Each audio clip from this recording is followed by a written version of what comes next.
Hello friends, welcome back to another story on the hidden past.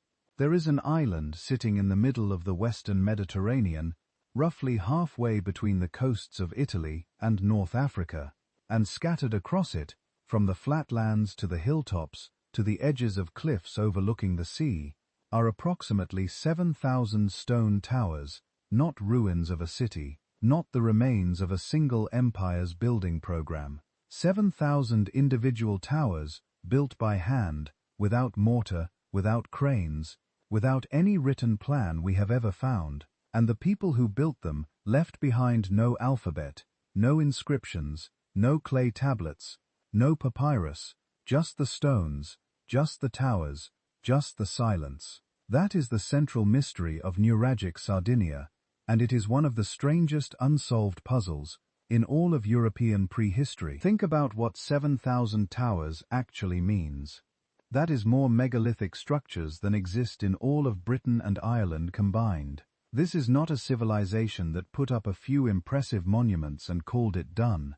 This was a society that built and kept building for centuries across every corner of an island roughly the size of Sicily. And we still do not fully understand why. We do not know if they were fortresses or ceremonial sites, or territorial markers or something else entirely. We do not know exactly how their society was organized, who held power, or whether they even had anything resembling a central government. We have the architecture, we have the bronze figurines, we have the bones and the pottery and the trade goods, and we have almost nothing else. Sardinia matters here not just because of what was built on it, but because of where it sits. In the ancient Mediterranean, this island was not a backwater, it was a crossroads. Ships moving between the eastern Mediterranean and the Atlantic coast of Europe passed near it. Phoenician traders knew it. Egyptians may have encountered its people long before Rome ever set foot on Sardinian soil. The island was already embedded in a network of exchange that stretched across the ancient world, and the civilization responsible for that presence, the Nuragic culture, was operating at a level of complexity and craft that continues to surprise researchers every time a new excavation opens up. But here is where I want to be clear about how we are going to approach this. There are a lot of dramatic claims floating around about the Nuragic people. Some of them are well supported by evidence. Some of them are educated guesses dressed up as certainty. Throughout this video, when the stones and the archaeology speak clearly, we will follow them. When the evidence runs thin and researchers disagree, we will say so. Theories will be presented as theories. Possibilities will be called possibilities, because this civilization deserves honesty more than it deserves a tidy story that papers over the gaps. And there are gaps. There are extraordinary, maddening gaps. That is part of what makes this so compelling. If you're listening to this right now, wherever you are in the world, drop a comment and tell me where you are and what time it is. I love seeing these come in. It is always someone in New Zealand at 2 o'clock in the morning and someone in Canada eating lunch at the same moment. The world is strange and wonderful, and I genuinely read these. If you are on Spotify and you want to listen without ads and without background music following the show, there is the best way to support what I do, and the link is in the description. Now, to understand why 7,000 towers exist on one island, you cannot start with the towers themselves. You have to go back much further, back to the earliest people who arrived on Sardinia, back to the deep prehistory of an island that was already ancient when the first stones of the first Nurago were ever laid. Because whoever the Nuragic builders were, they did not appear from nowhere. They grew out of something older, something stranger, something that set this island apart from the very beginning. Sardinia is not an easy island. That is the first thing you need to understand.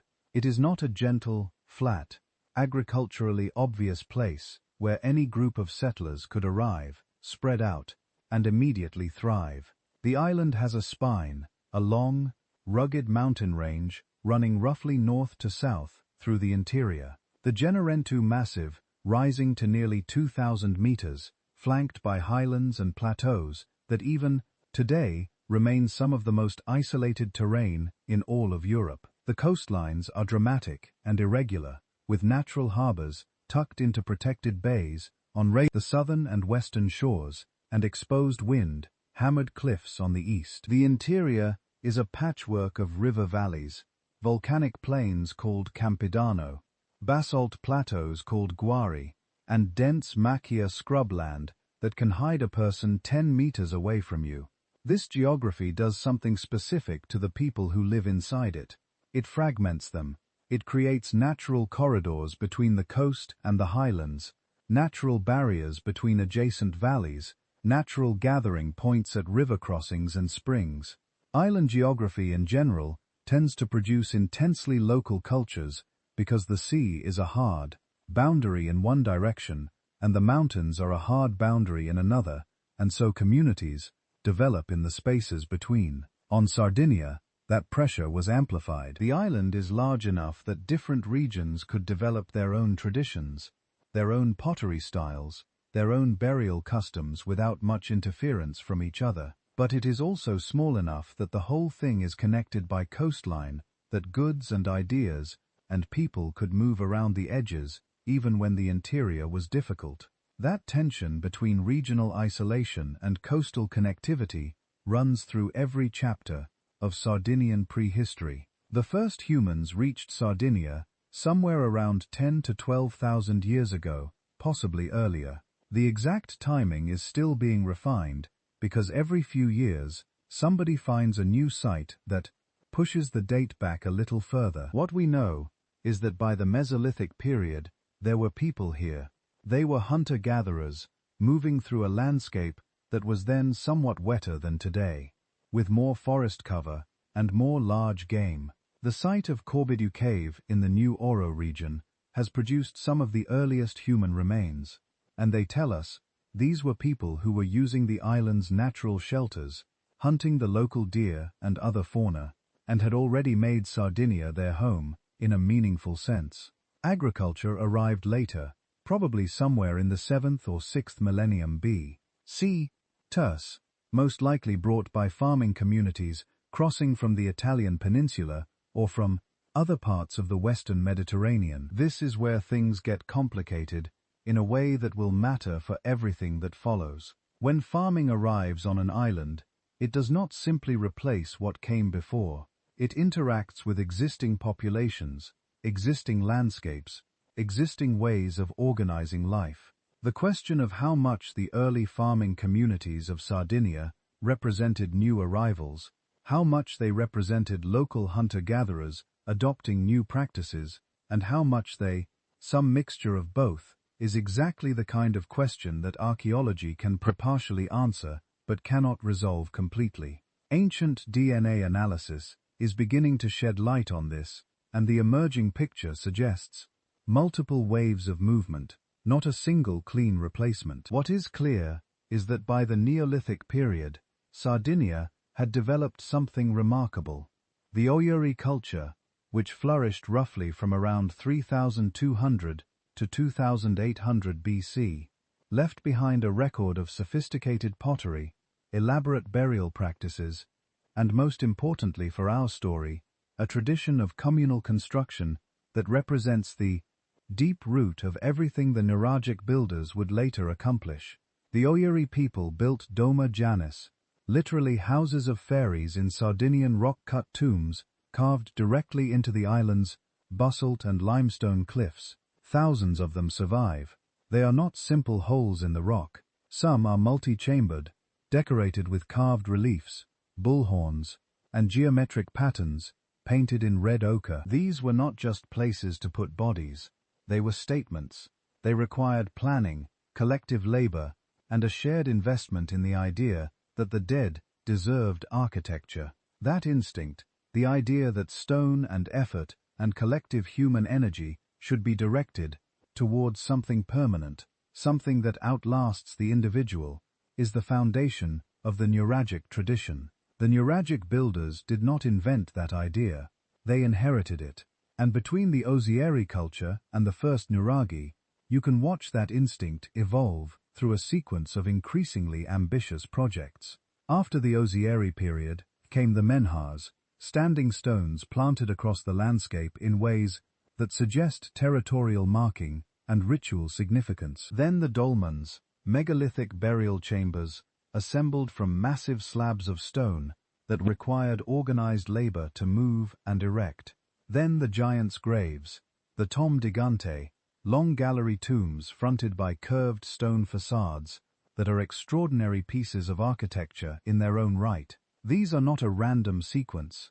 They represent a society that is gradually investing more labor, more planning, and more community organization into its monumental building program.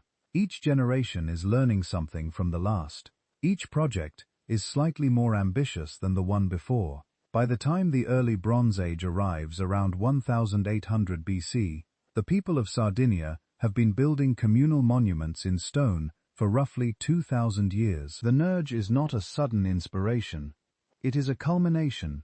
Climate and environment shape where all of this happens.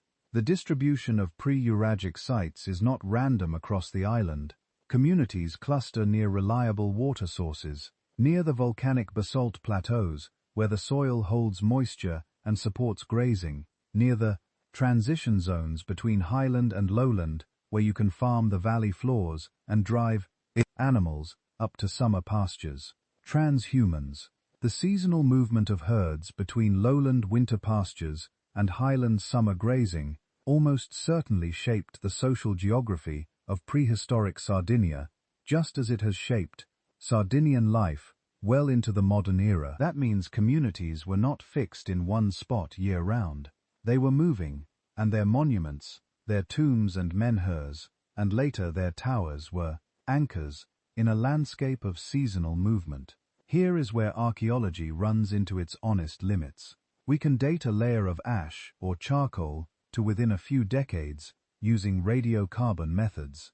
We can classify pottery by its fabric and decoration and place it within a typological sequence. We can map the distribution of sites and identify clusters that might represent community, territories. What we cannot do without written records is tell you what the people who made those pots called themselves, what language they spoke, whether they identified as part of a larger named group, or just as members of their own valley community.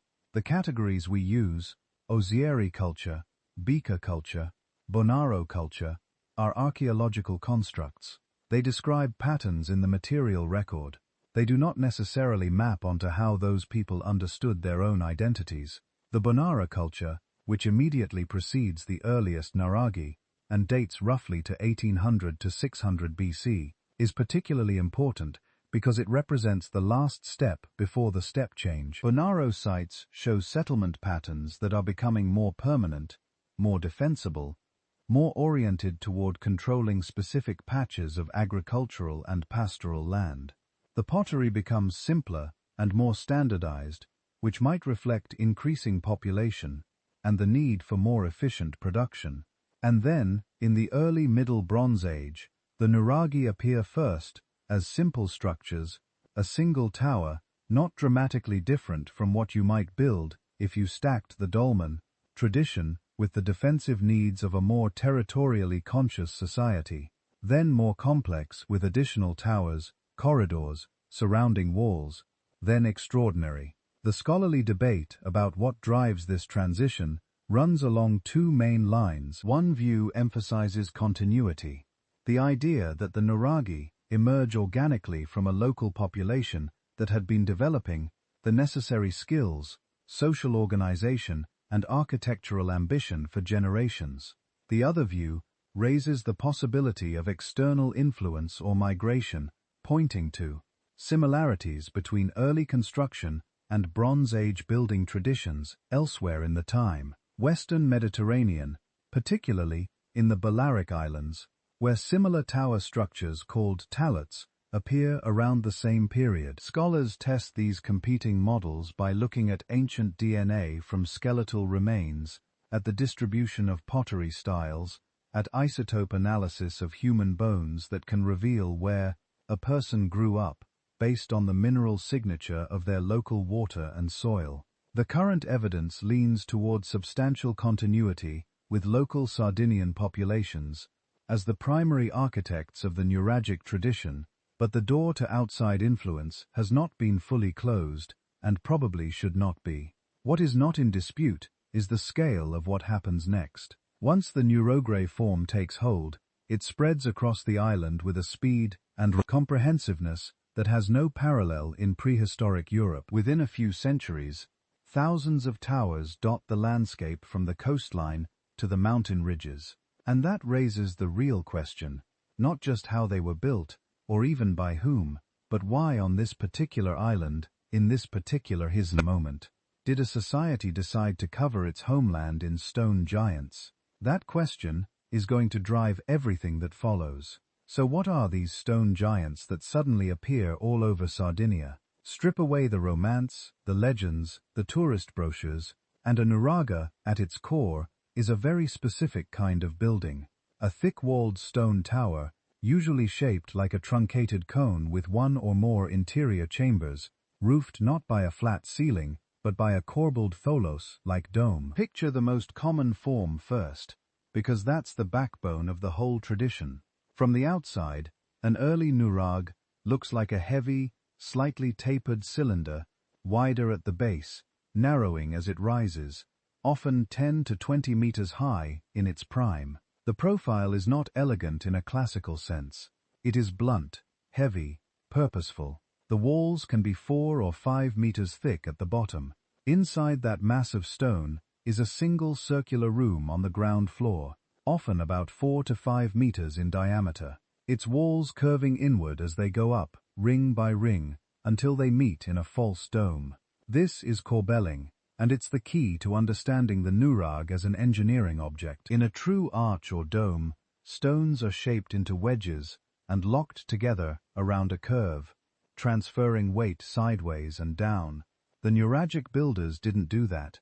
Instead, they laid horizontal courses of stone, each course slightly overhanging the one below, projecting inward toward the center of the room. Layer by layer, the opening at the top shrank until it could be capped with a small slab, or left as a kind of oculus. Gravity pressed each stone down onto the one beneath it.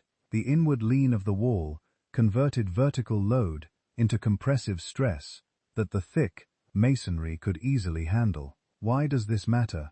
Because it allowed them to span relatively wide interior spaces in stone without having to invent the true arch. A corbelled vault doesn't require precisely cut voies or complex centering.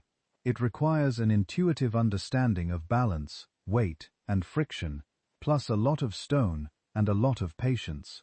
In a world without steel beams or concrete, corbelling is one of the few ways you can create an enclosed fireproof room tall enough for people to stand, store things, and move around in relative safety. The basic construction elements are always some variation on the same theme. Massive blocks of basalt, limestone, or other local stone form the outer faces of the walls. In some nuragi, these are roughly shaped boulders, barely worked, set together so that their irregular faces lock. In others, particularly later or more prestigious sites, the blocks are carefully dressed into polygonal or rectangular forms and fitted with surprising precision between the inner and outer faces. The core of the wall is packed with smaller stones and rubble tied together by sheer weight. Cut into that mass, there is almost always a single low entrance at ground level. It is usually oriented somewhere between southeast and southwest, facing the rising or setting sun, or more pragmatically, facing down the slope toward fields, paths, and water sources.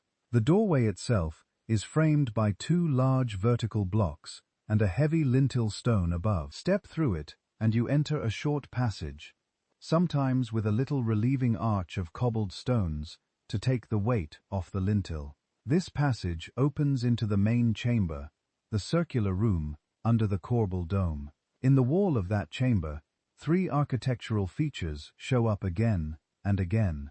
First, small niches, shallow recesses, often arranged in a roughly triangular pattern around the room.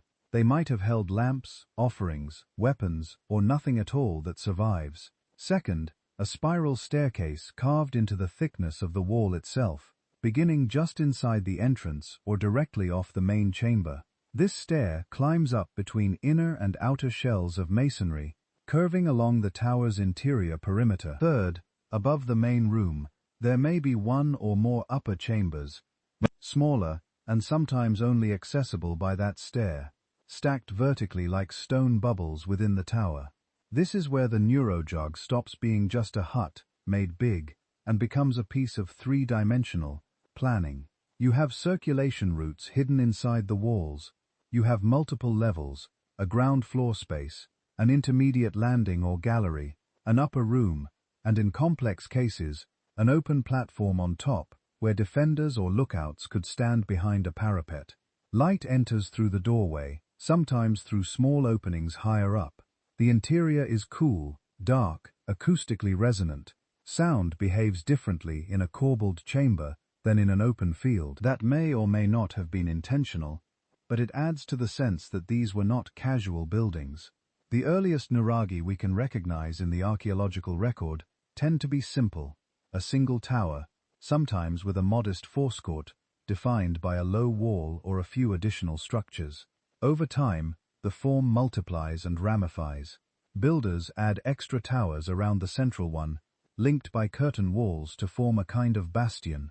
Some sites end up with 4, 5, even more towers fused into a clover leaf of stone, enclosing an internal courtyard. In the most complex nuraghi, that courtyard contains wells or systems, ovens, work areas, and sometimes stairways or ramps leading up onto the wall tops. Architects and archaeologists classify these as monuraghi and polyobate nuraghi, but that's just a technical way of saying the basic tower got extended, cloned, and tied together into small stone fortresses. Around many of them, especially in the later Bronze and early Iron Ages, you find villages, clusters of round huts, storage buildings, workshops, sometimes arranged in concentric rings or irregular clusters hugging the slopes. These huts, built of smaller stones and mud plaster, look almost domestic compared to the massive, central tower. The spatial relationship is telling.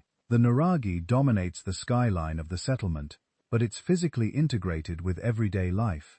Paths lead directly from house to tower. Fields, pastures, and water sources spread out beyond, all within the visual and conceptual orbit of the stone giant.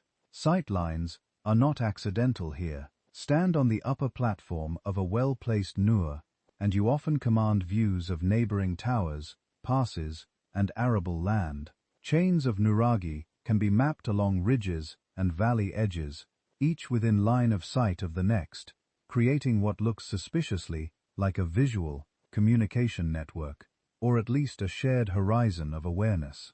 At the same time, many towers sit just above springs on gentle knolls at the edge of cultivable soils or near the intersection of paths. They are watching posts, but they are also deeply embedded in the everyday logistics of herring, farming, and water management. One of the striking things once you start comparing nuraghi across the island is how similar they are in basic concept and how different they are in execution. In some regions, especially where good basalt is abundant, towers are squat and massively built with an almost cyclopean roughness. In others, particularly in the Campidano and certain coastal plains, the masonry is more regular, the blocks more carefully dressed, the joints tighter. Some areas favor complex multi-tower compounds. Others are dominated by solitary towers with minimal annexes. These differences probably aren't random. They may reflect chronology, simpler forms generally being older and the elaborate bastion nuraghi developing later, as well as local resources, regional traditions, and the ambitions of particular communities. When you lay all this out, it becomes very hard to argue that nuraghi had one single function frozen in time. The architecture is too flexible. A thick-walled, cool, secure tower can serve as a refuge in times of danger, a storage facility for grain or valuable goods, a symbol of lineage power, a gathering hall, a temple, a watchtower, or all of these at different moments. Internal niches might hold ritual objects in one generation and spear racks in another. Upper chambers might house guards, elders, or offerings, depending on who controlled the space and what they needed from it. Archaeology can suggest patterns, burn layers hinting at conflict, storage jars implying economic uses, altars, or unusual deposits pointing toward ritual. But the stone itself, the anatomy of the Nur, is deliberately overbuilt for any one narrow purpose. What we can say with reasonable confidence is this: the Nuraga is a multi-level corbelled stone machine for controlling space, vertical space, interior space, visual space, across the landscape, and social space within a community. Understanding how such machines were actually assembled with Bronze Age tools and hands is the next step in the story. Now, we get to the part that's almost impossible to imagine from the comfort of a chair. How do you actually build one of these things? Start with the problem in its most brutal form. A Nure is not a pile of loose rocks. It's hundreds, sometimes thousands of multi- and kilo blocks, some weighing several tons, stacked with enough precision that the tower doesn't immediately shear itself apart and kill everyone inside. And all of this is happening in the Bronze Age. No iron cranes, no steel chisels, no pulleys in the modern sense, no blueprint rolled out on a table. What they did have was stone, wood, rope, and human bodies. Quarrying is the first step. In some places, the rock did half the job for them. Basalt flows and weathered outcrops, fractured into big, column-like blocks that you could pry, loose with wooden or stone wedges, maybe with fire and water, to shock the rock and open existing cracks. Elsewhere, they cut more reluctantly. You can imagine teams working around an exposed face, people hammering stone moles into natural joints, others driving in wedges, others clearing debris. Little by little, a block detaches with a crack and a shudder. It doesn't fall delicately, it crashes. Then you have to move it. This is where the Bronze Age technology label can be misleading. They didn't need exotic devices. They needed levers, rollers, sledges, earthen ramps, and coordination. An oak trunk under a corner of a stone turns one or two people into something like a hydraulic jack. A line of round logs under a block turns friction into something manageable. A sled on packed earth or wet clay pulled by 20 people with ropes of twisted plant fiber or leather will drag a several-ton stone surprisingly far if you drain it, and willing to risk a few crushed toes. Archaeologists who experiment with this stuff keep discovering the same thing. The laws of physics are unforgiving but predictable. The real constraint isn't technology. It's how many backs you can muster and how well you can keep them working together without constant disaster. That's where organization comes in. When you look at a finished nurag, you're looking at two kinds of labor fused into one object.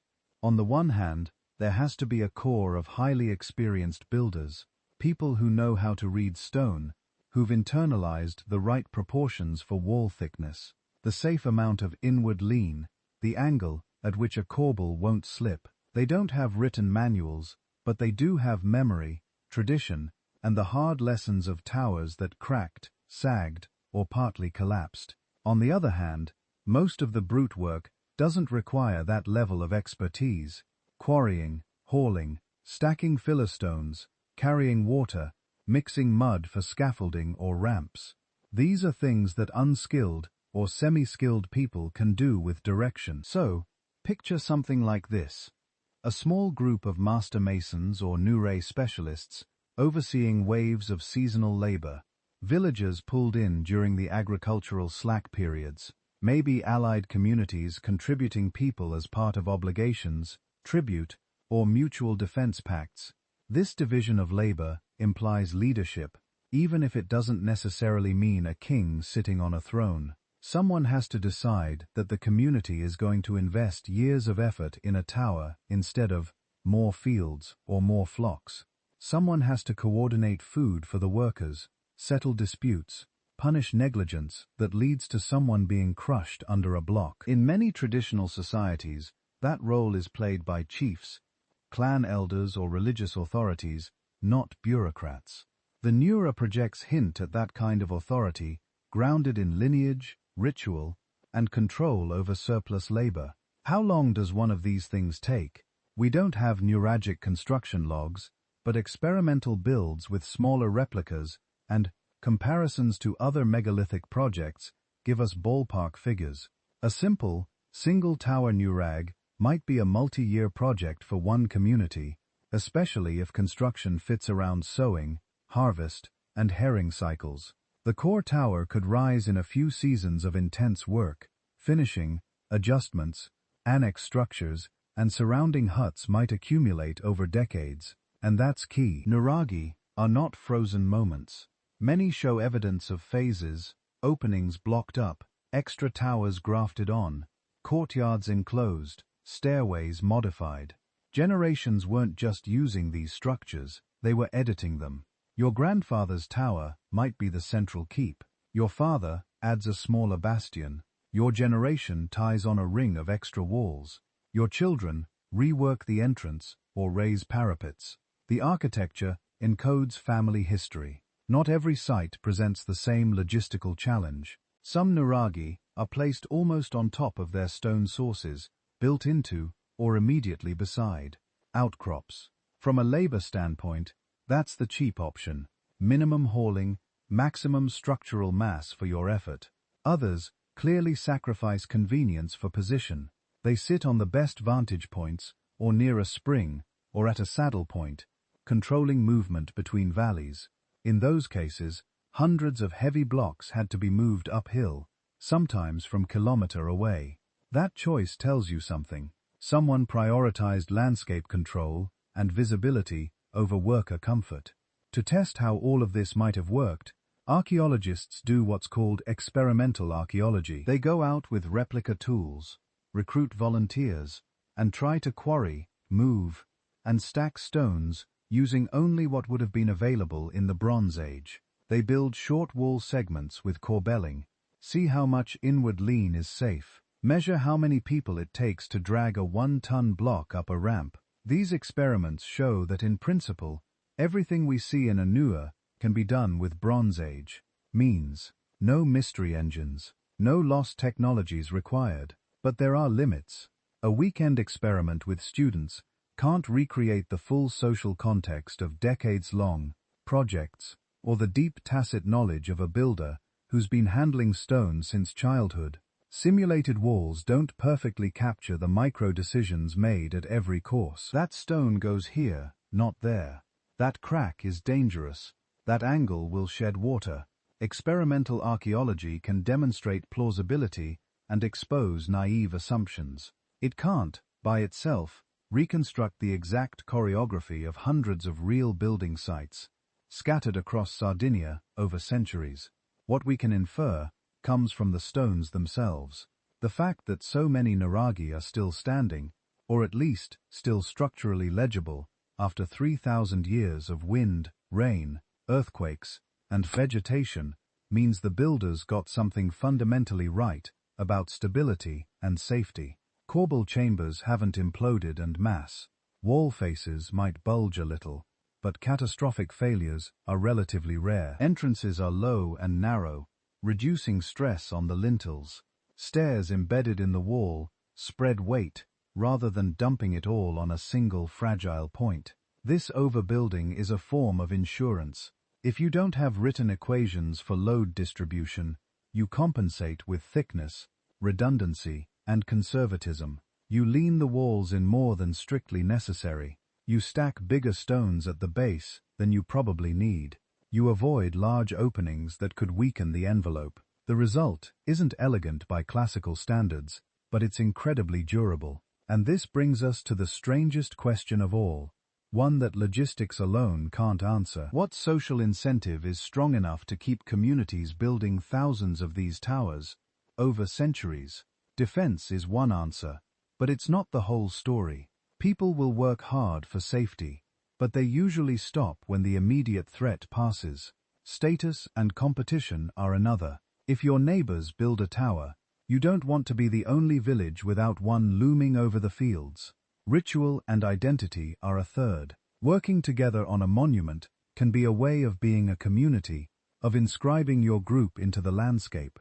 The truth is probably a blend of all three: pragmatic protection, social rivalry, and shared belief wrapped into one stone project after another. Whatever the exact mix, it was powerful enough that for over half a millennium, Sardinians kept hauling stones, season after season, generation after generation, until the island's hills and valleys were studded with these mute, enduring machines of masonry. Where they chose to put them, and how those choices shaped power on the island, is the next piece of the puzzle. If you zoom out from any single nurag and look at the whole island, a different picture emerges. It stops being just architecture and starts looking suspiciously like a system. Archaeologists have done exactly that. Plotted every known tower on maps, run visibility analyses, layered in topography, water sources, and soils. The result is not a neat grid. It's a messy, patchy, very human pattern. Some regions are thick with towers almost like stone constellations. In central Sardinia, especially the basalt plateaus and fertile uplands, you get density. Nuraghi, every couple of kilometers, sometimes closer, often with one big complex nuri and several smaller ones within its orbit. Move into other areas and the dots thin out.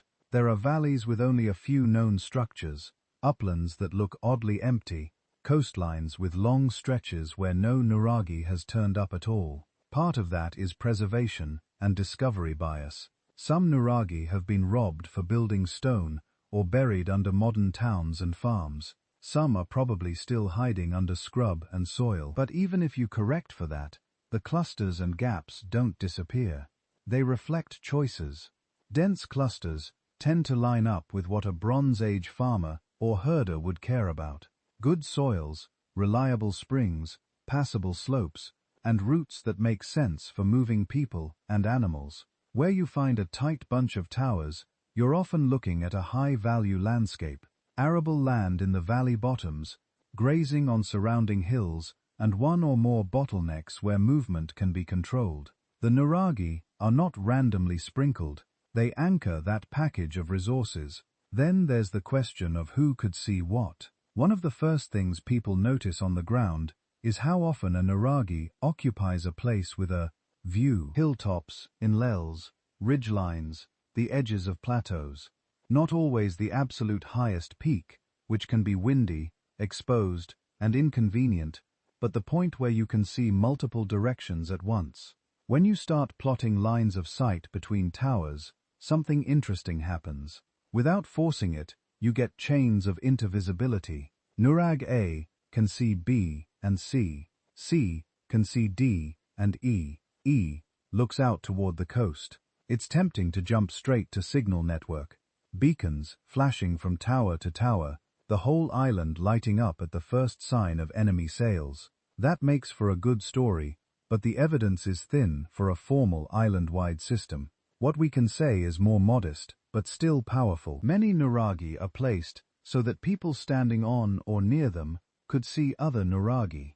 In some regions, you can trace plausible sight lines over tens of kilometers, especially across open valleys or along ridges. Once you have that, you don't need a central command to make signaling useful. Even simple methods, smoke, fire at night, reflective shields, shouted messages relayed from hill to hill become possible. Whether or not they were ever organized into a coordinated warning grid, the landscape allowed for fast information to move between communities, at least locally, and the knowledge that your tower could talk to others on the horizon would matter, whether you were thinking in terms of defense, trade, or ritual timing. Now, look at where these towers sit in relation to movement. Again and again, nuraghi pop up at choke points at the head of a valley that narrows to a single pass, on a saddle between two basins, near the only easy route, up to a plateau guarding a spring at the junction of paths. If you imagine people moving flocks between winter and summer pastures, carrying salt or metal, or grain along habitual tracks, you quickly see how strategic some placements are. The tower doesn't just watch the landscape, it sits on the hinge of it. Control those hinges, and you control a lot. You can tax, negotiate, host, or exclude. You can shepherd allies through and block rivals. You can claim access to water, to the best plots of cereal land, to the only safe descent to a river in flood. In that sense, every nurge is potentially a statement about territory. This valley is ours. This pasture route runs under our eyes. These fields belong to the group that built the stone giant looming over them. The coast complicates the picture. Along some stretches, especially near later harbors, you do find nuraghi, relatively close to the sea, sometimes on low headlands, sometimes a little inland, with a line of sight to the shore. Those sites make sense if you're worried about boats, raiders, rival islanders, or just strangers arriving unannounced. A coastal nuragh doesn't have to be a naval fortress in the later sense. It just has to be a high, solid place where you can watch the horizon, stash valuables, and gather people if something shows up that shouldn't. But the overall pattern on Sardinia is not a solid coastal ring of towers. There are long segments with few or none, while the interior bristles with stone. That suggests that for much of the nuragic period, the biggest concerns and opportunities were inland. Land, water, flocks, and internal rivalries may have loomed larger than seaborne invasions, at least until foreign powers began to loom on the horizon. So why so many towers so close together in some regions? This is where competitive monumentality comes in. Imagine a landscape divided among dozens, maybe hundreds of local groups. Each has its own ancestors, stories, grazing rights, springs, and fields. When one group builds a big stone tower that commands a hill and a view, it's not just solving practical problems, it's also announcing itself. We are here. We can mobilize this many people. We can pile this many tons of rock into the sky. Once that happens, neighboring groups face a choice. Do nothing and let your rival's structure dominate the horizon, or respond. Build your own tower on your own ridge.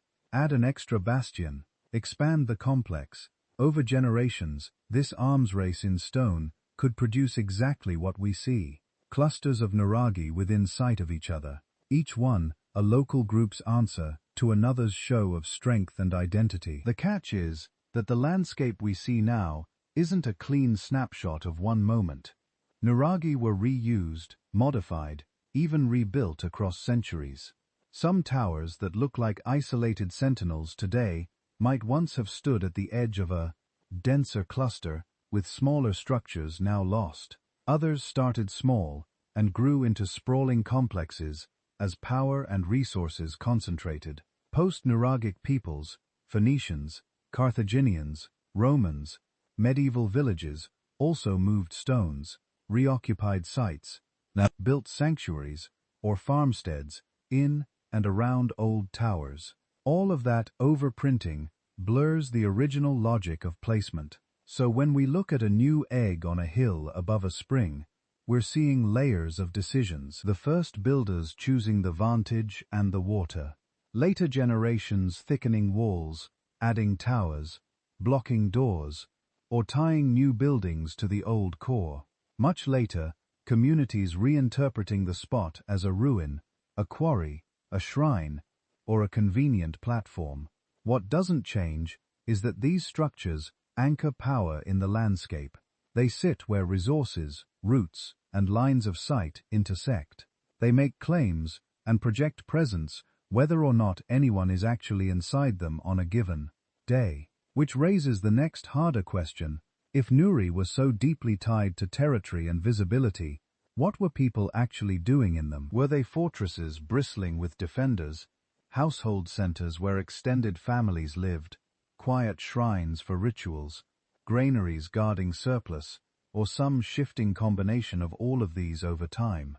To answer that, we have to step through the doorway and look inside. Walk through that doorway in your mind, and the first thing you have to do is unlearn the impulse to slap a single label on what you brute you. Fortress, temple, palace, they're all tempting. None of them by themselves really fit. Start with the defensive story, because the architecture practically begs you to. Many nuragi have narrow, easily controllable entrances, sometimes so tight you have to turn sideways to pass. The access corridors can dogleg, forcing anyone coming in to expose their flank.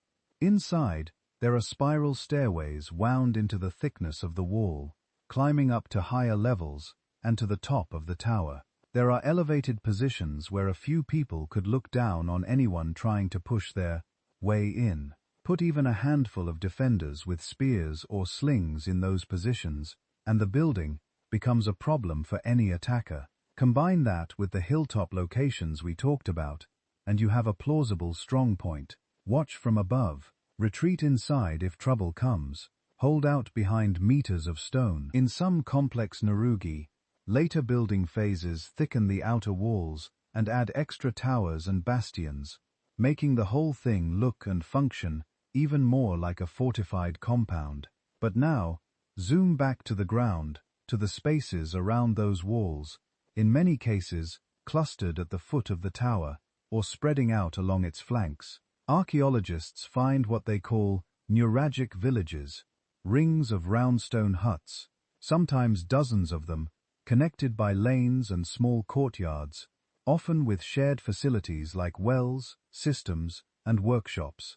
These are not the kind of flimsy temporary shelters you'd expect beneath a purely military fortress. They're substantial, carefully built homes. Floors are paved. Walls sometimes preserve evidence of built-in benches or shelves. Storage pits are cut into bedrock. In some major sites, there are specialized buildings that look like meeting halls or communal structures, not just private rooms. That combination, massive tower plus sprawling village, pushes us away from the idea of nuragi as simple hill forts and towards something more complex, a central place where daily life, authority, and ritual all knot together. Look at what survives in the dirt. Organic materials rot, people, tools, and textiles vanish. What we're left with in most excavated nuragic villages are the hard things: pottery, stone tools, metal fragments, animal bones, charcoal, charred seeds. Those traces skew what we can see. But even that skewed sample tells a story. In and around nuragi, archaeologists find grinding stones and carving awkward tools for processing grain that you don't move around casually. They find large storage jars, sometimes several in a single room, sometimes built into niches.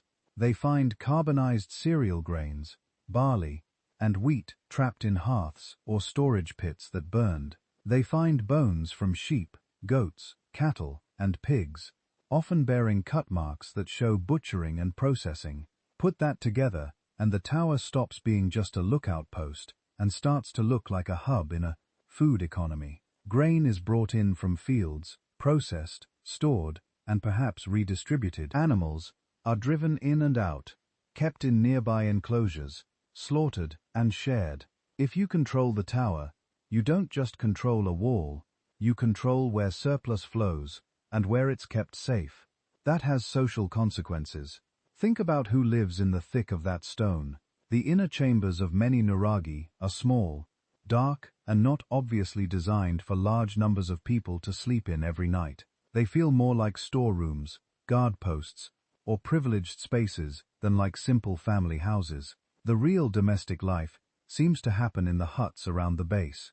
That pattern, power and storage in the core, everyday life in a ring around it, looks a lot like elite residence plus community. The people living in the outer village bring their labor, their harvests, their animals.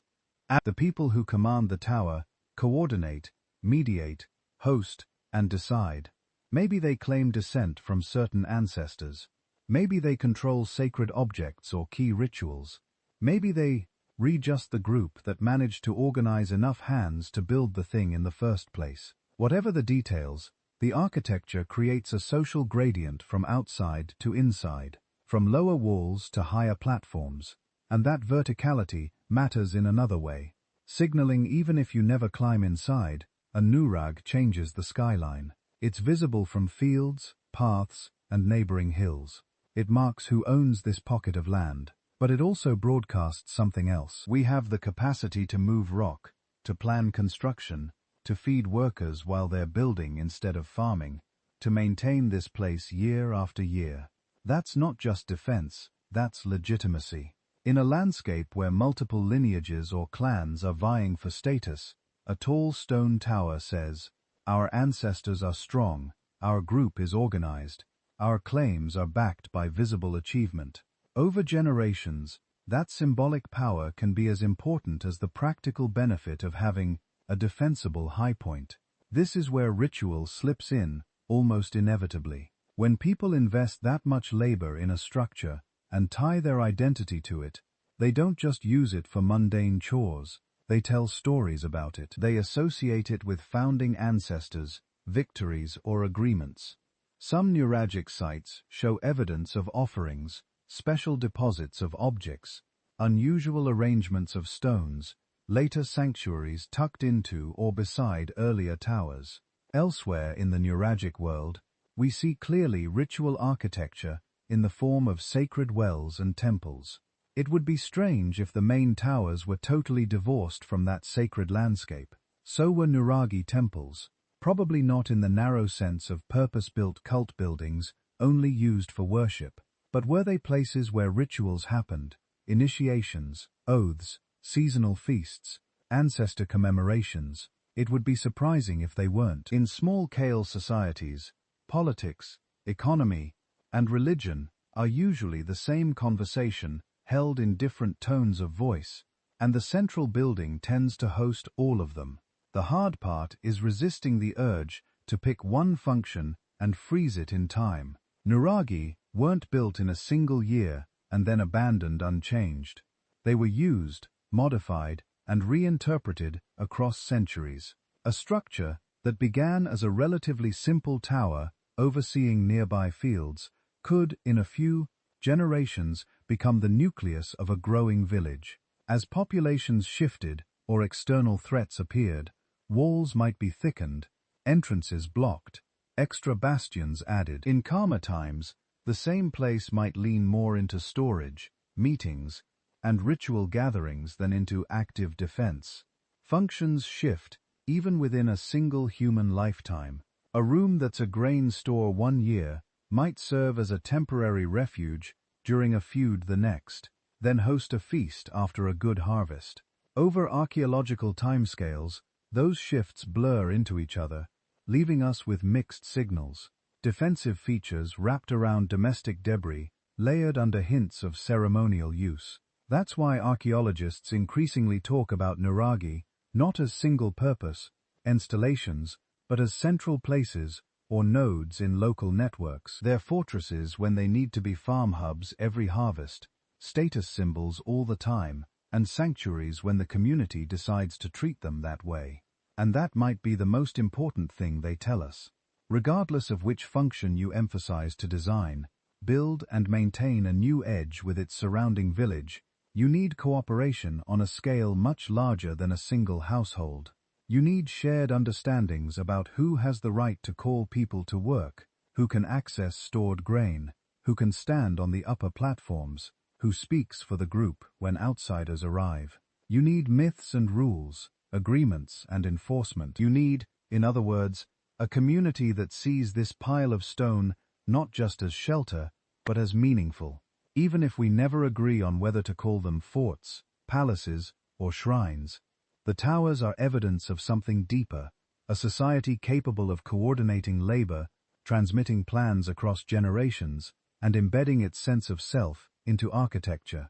To see how that played out in everyday life, we have to step back from the tower itself and spend some time in the huts and lanes at its feet, among the people who woke every morning in the shadow of stone.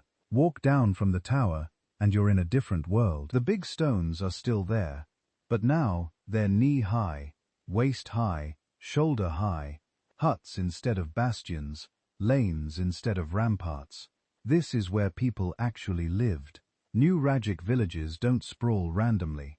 Again and again, excavations show a kind of quiet order, circular huts, often with thick stone bases and lighter superstructures that have vanished, arranged around small courtyards or clustered along narrow passages.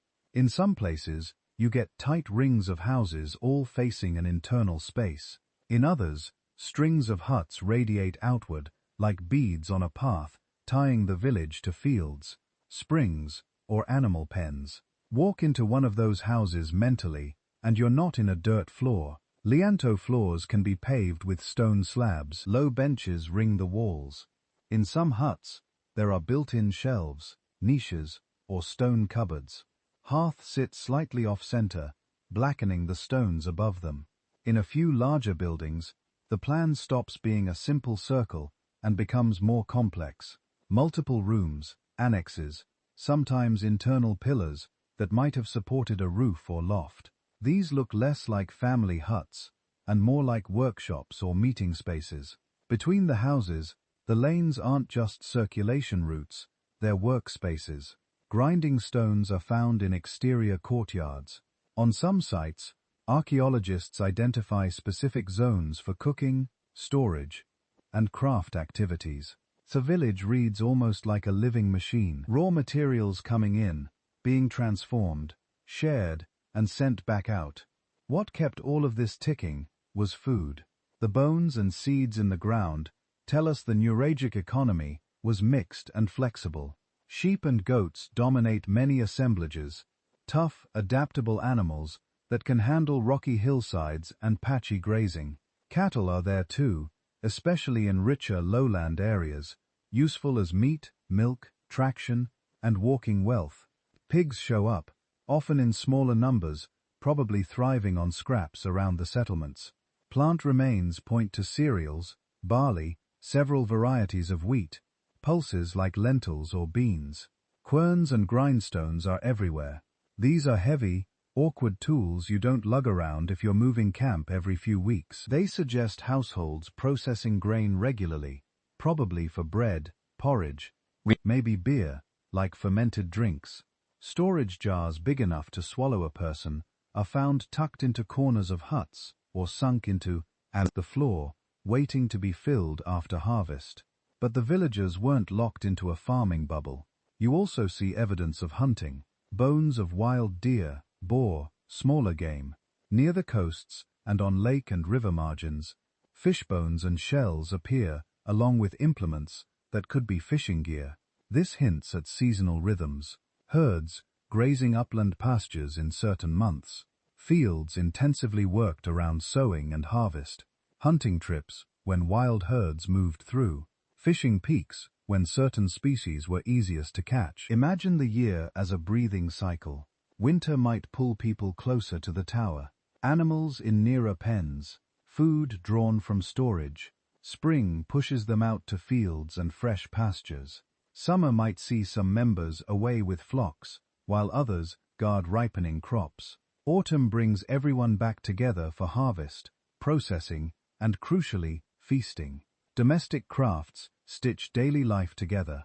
Pottery is the most visible. Nuragic ceramics range from plain cooking pots to finely finished vessels with handles, spouts, and incised or relief decoration. You can almost see the production sequence.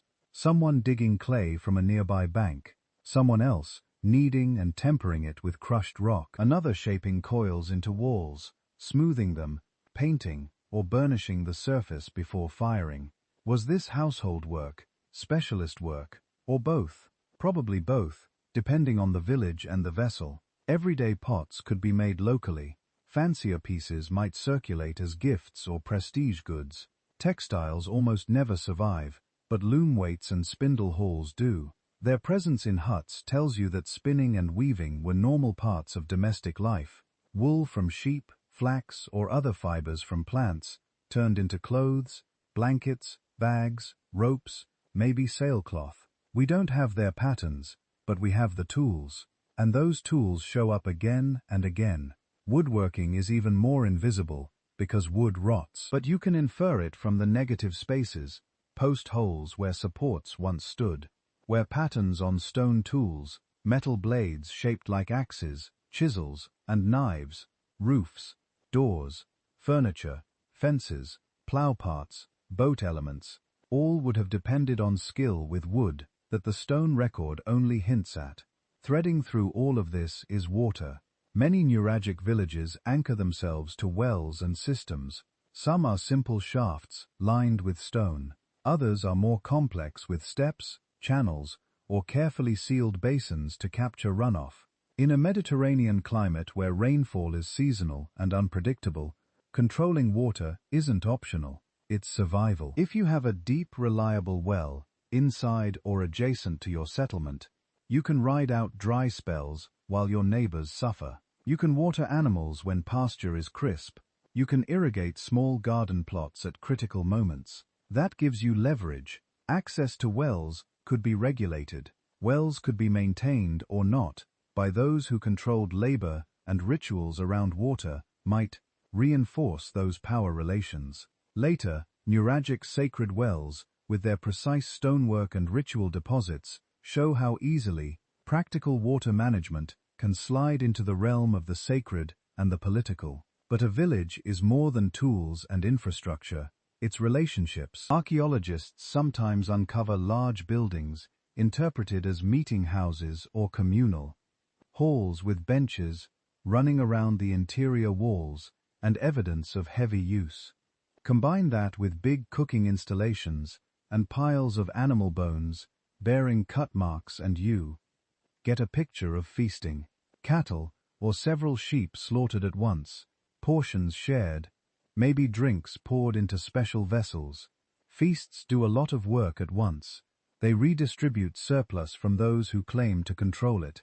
They cement alliances, settle disputes, launch marriages, celebrate harvests, honor ancestors. When you have to mobilize people to repair a wall, dig a new system, or on a larger scale, raise a new rare promising, and delivering a feast is one of the most effective ways to get hands on deck.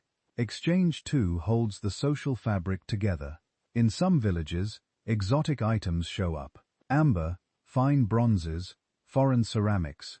These didn't appear out of nowhere. They arrived through chains of trade, gift, and countergift, linking one community to the next, across valleys, across the sea. Even if most people never traveled far, objects and stories did, tying small stone villages into wider networks. What about the people themselves, their bodies, their health? Human remains from Nuragic contexts are scattered and often fragmentary, but they offer glimpses. Skeletal analyses suggest diets with a strong cereal component, supplemented by animal, protein, and in coastal areas, marine foods. Teeth frequently show wear patterns consistent with gritty bread and porridge. Enamel defects and signs of anemia hint at episodes of nutritional stress, especially in childhood. At the same time, average adult stature is not dramatically stunted, which suggests that while life could be hard, it wasn't uniformly catastrophic. Healed fractures and joint wear point to physically demanding lives, lifting, carrying, repetitive motions from grinding grain, tending fields, herding on rough terrain. Some skeletons show evidence of infection, arthritis, or degenerative disease. A few exhibit trauma that might relate to interpersonal violence or accidents, but the sample is too small and uneven to turn into sweeping statements about constant warfare or perfect peace. What does all this have to do with the towers looming above? Everything. You don't get to build in stone on that scale unless the basics of village life are stable enough to produce surplus. Surplus grain to feed workers who aren't farming for a season. Surplus livestock to slaughter at motivating feasts. Surplus time for specialists to shape stones, metal, and timber. The circular huts, the wells, the grindstones, the herds. These are the engine room that powers the monuments. In turn, the Newag helps stabilize that everyday world. It concentrates storage, provides a defended refuge in crisis, serves as a focus for rituals that justify who gets what and who decides when. When harvests are good, more can be stored in its cool chambers. When harvests are bad, the authority wrapped around it can coordinate sharing or, depending on your perspective, enforce hierarchy. Over generations, this feedback loop between daily life and monumental architecture can lock in a particular social order. Children grow up seeing the tower, working in its shadow, participating in its rituals.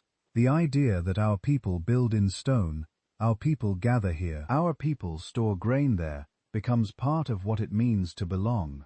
So when you picture neuralgic Sardinia, don't imagine only solitary towers on empty hills. Imagine smoke rising from round roofs, dogs barking in lanes, the sound of querns grinding in courtyards, the smell of wet earth at the village well. Imagine the slow, repetitive work that makes monuments possible, and the monuments that in turn give that work its frame and meaning.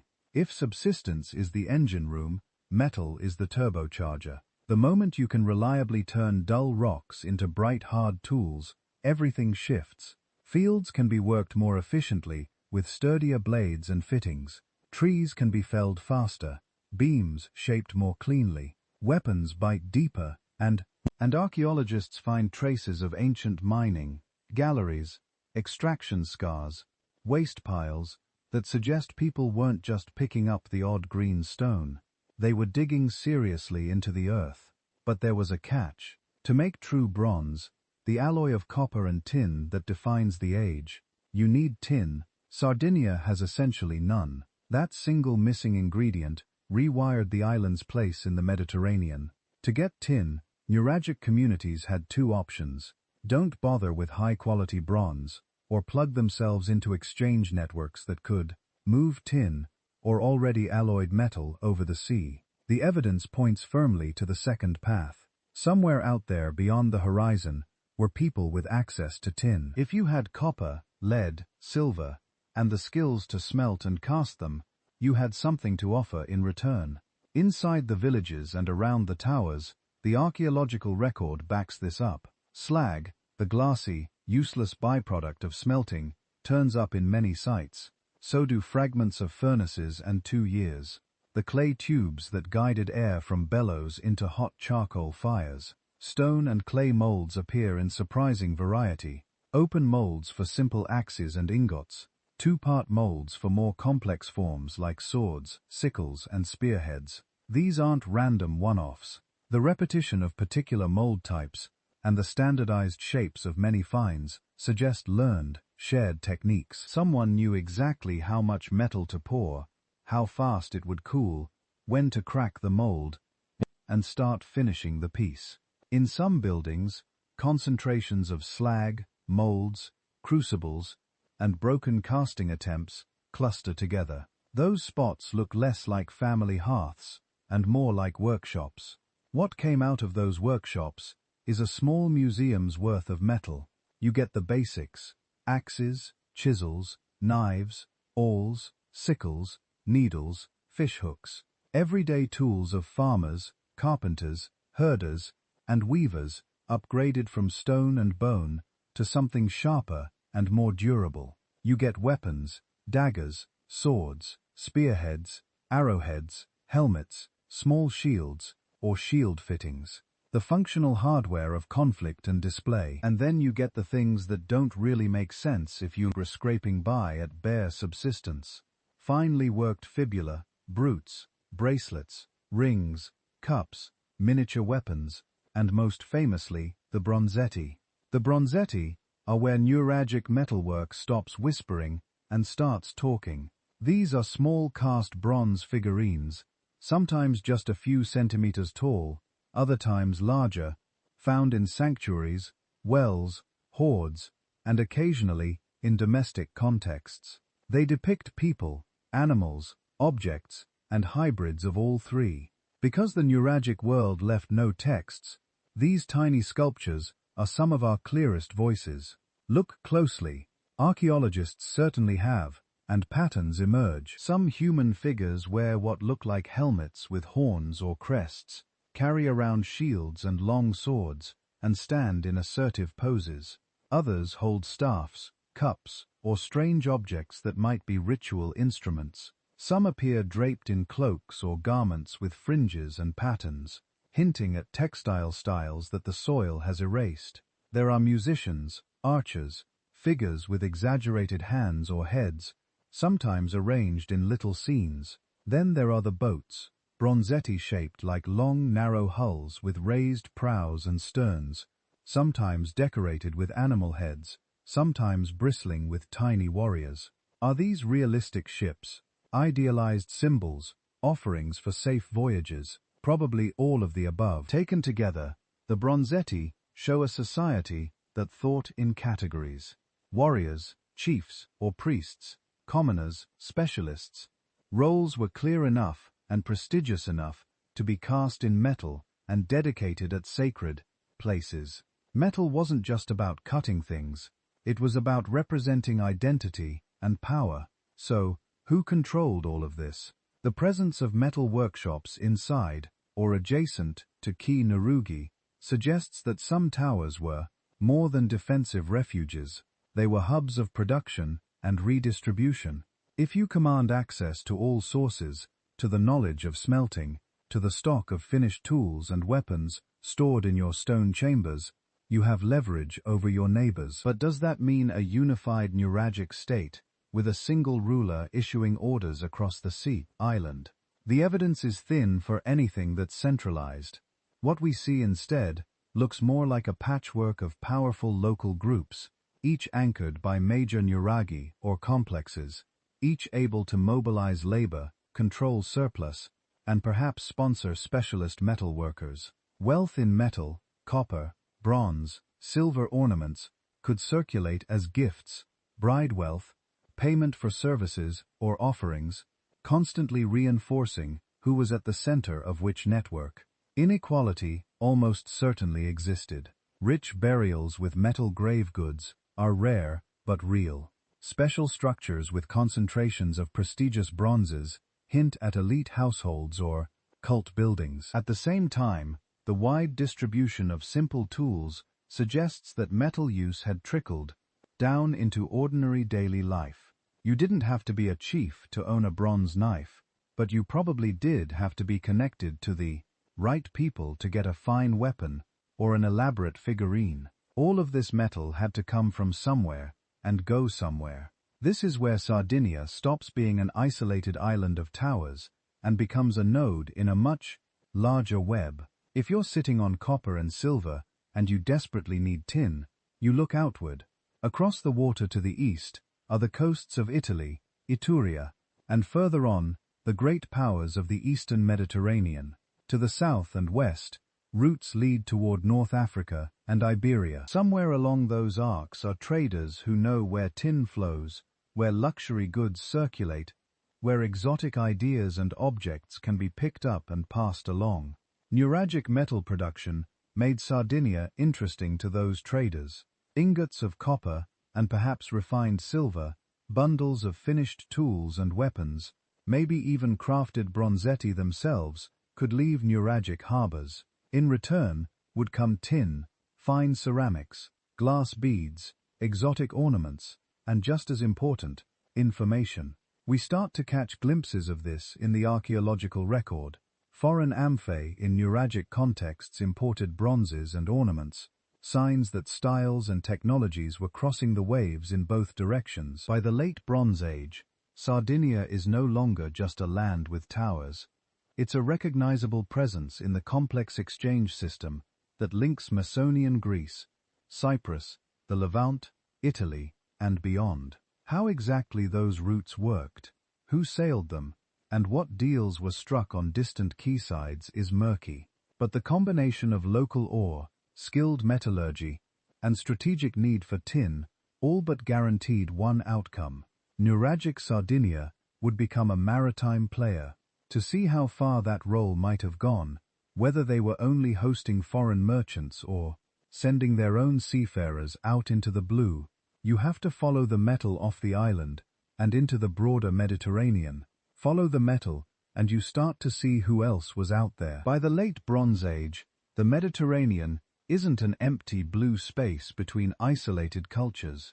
It's more like a busy, slow-motion internet. Information, objects, and people move along regular routes. Coasts of Italy and Sicily, island chains, sheltered bays, Sardinia sits right in the middle of that system. A big resource-rich island, parked on lanes that connect the western basin with the central and eastern seas. Look at who's online at the same time.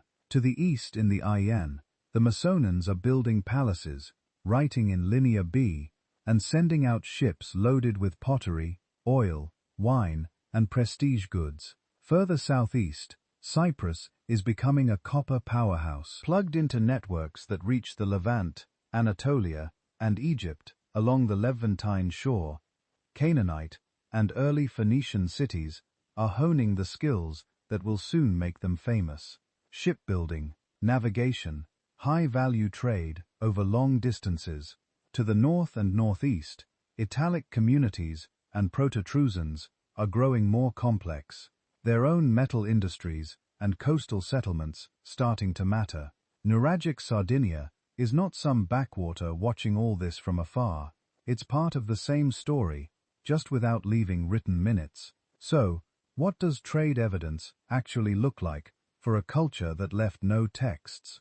One big clue is pottery. Ceramic styles are like fingerprints. In nuragic sites, especially from the late Bronze and early Iron Ages, archaeologists find shurs that clearly weren't made on Sardinia. Masonian-style fine wares, Cryat jugs and bowls. Later, Phoenician and Punic amphi and cups. These aren't local imitations. Chemical and petrographic analyses show many were fired in kilns hundreds or thousands of kilometers away. Then there's the flip side. Sardinian material turning up elsewhere. Nuragic-style bronze items, oxhide-shaped ingots from shipwrecks that match Sardinian copper sources, and distinctive artifacts that seem to have traveled off-island. Isotope studies, the microscopic signatures of where metal, and sometimes people, grew up, tie some objects and even human remains to Sardinia, despite being found in Italy or beyond. That's hard physical evidence that connections weren't just theoretical. Harbor sites fill in more of the picture. Along Sardinia's coasts, especially in the south and east, archaeologists have identified bays with concentrations of imported pottery, anchors, and later, port installations. Some start as simple spots. Over centuries, they evolve into real maritime hubs where Nuragic, Italic, Create, and Phoenician goods mingle in the same layers of soil. And then there are the ships that never made port. Bronze Age shipwrecks, like the famous Ulu Barun off Turkey's coast, show what a high-end cargo looked like. Copper and tin ingots, luxury items, exotic woods, glass, pottery from half a dozen regions. Sardinian copper almost certainly sailed in cargoes like that. Even if we can't always point and say this ingot, this one is nuragic. Inside Sardinia, the bronzetti add another layer. Some of those little bronze figurines aren't people at all. They're boats. Long hulls with high curved ends, sometimes decorated with animal heads, sometimes studded with warriors, standards or cabins. They look like stylized versions of real vessels, perhaps plankhilt boats with oses, maybe with simple sails. Do these prove that nuragic crews were regularly crossing to the Levant or Cyprus? Not by themselves. They are images, not blueprints. But they strongly suggest that boats and seafaring were important enough to be cast in metal, dedicated at sanctuaries, and woven into the iconography of power. Combine that with coastal nuri overlooking anchorages, imported goods turning up far inland, and Sardinian exports showing up abroad, and a pattern emerges. Someone was doing a lot of traveling over water, and nuragic communities were part of that game. What actually moved along these routes? Metals, obviously. Copper from Sardinia could travel as raw ore, refined metal, or standardized ingots. Lead and silver had their markets too. In return came tin, either as ingots or already alloyed into bronzes, along with prestige metals and finished objects. But trade wasn't just metal for metal. Salt harvested from coastal pans is an invisible but crucial commodity, essential for preserving meat and fish, stabilizing food supplies, and supporting larger populations.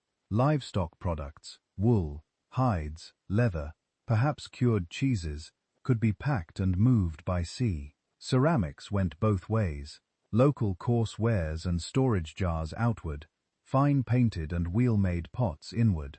Then there were the eye-catchers, glass beads, inlaid objects, unusual weapons, ornaments in exotic shapes or materials that would have screamed foreign in a Nuragic village. Over generations, this steady trickle of things carried ideas with it. You can see it in hybrid material culture. Local pottery forms start to pick up decorative motifs, clearly inspired by Messonian or Cypriot styles, but executed in Sardinian clay with Sardinian twists. Metal objects combine Nuragic and foreign elements in a single piece. A sword with an Eastern profile but local casting habits or ornaments that resemble Levantine designs but show up only in Nuragic contexts.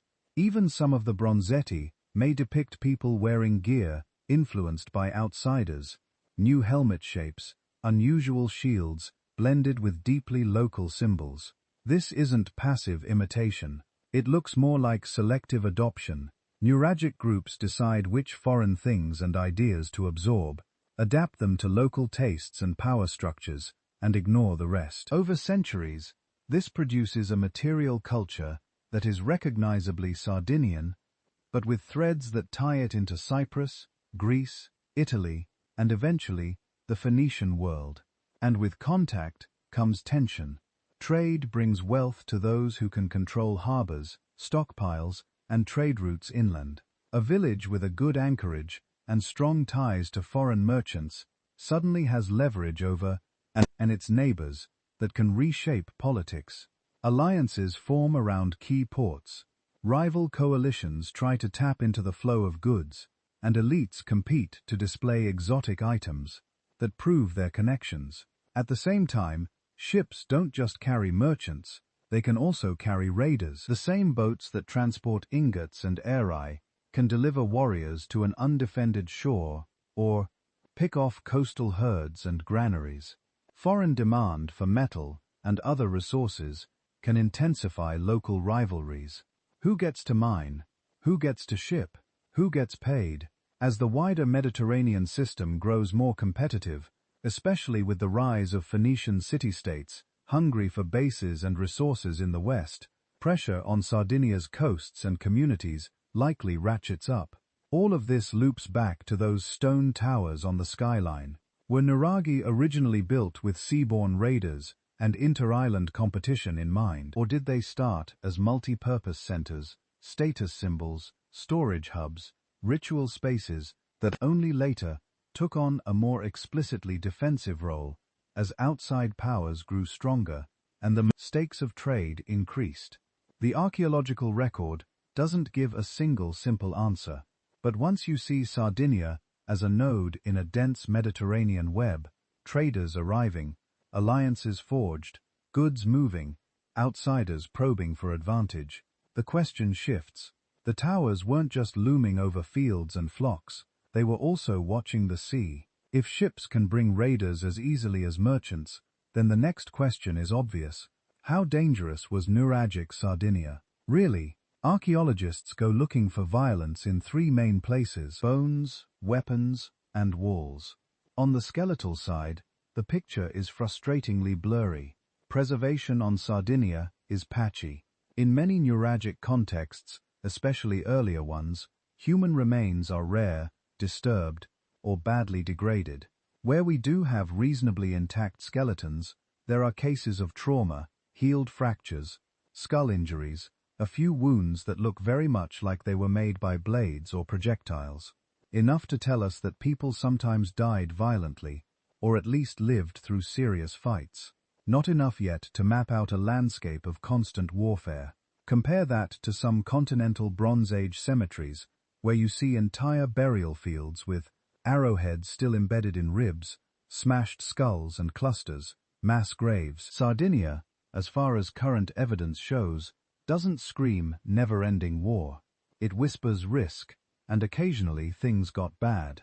Weapons give us another angle. Those Bronzetti figurines don't just show boats and worshippers, they show warriors, Men in horned helmets holding swords, spears, round shields. In the ground, we find the real thing.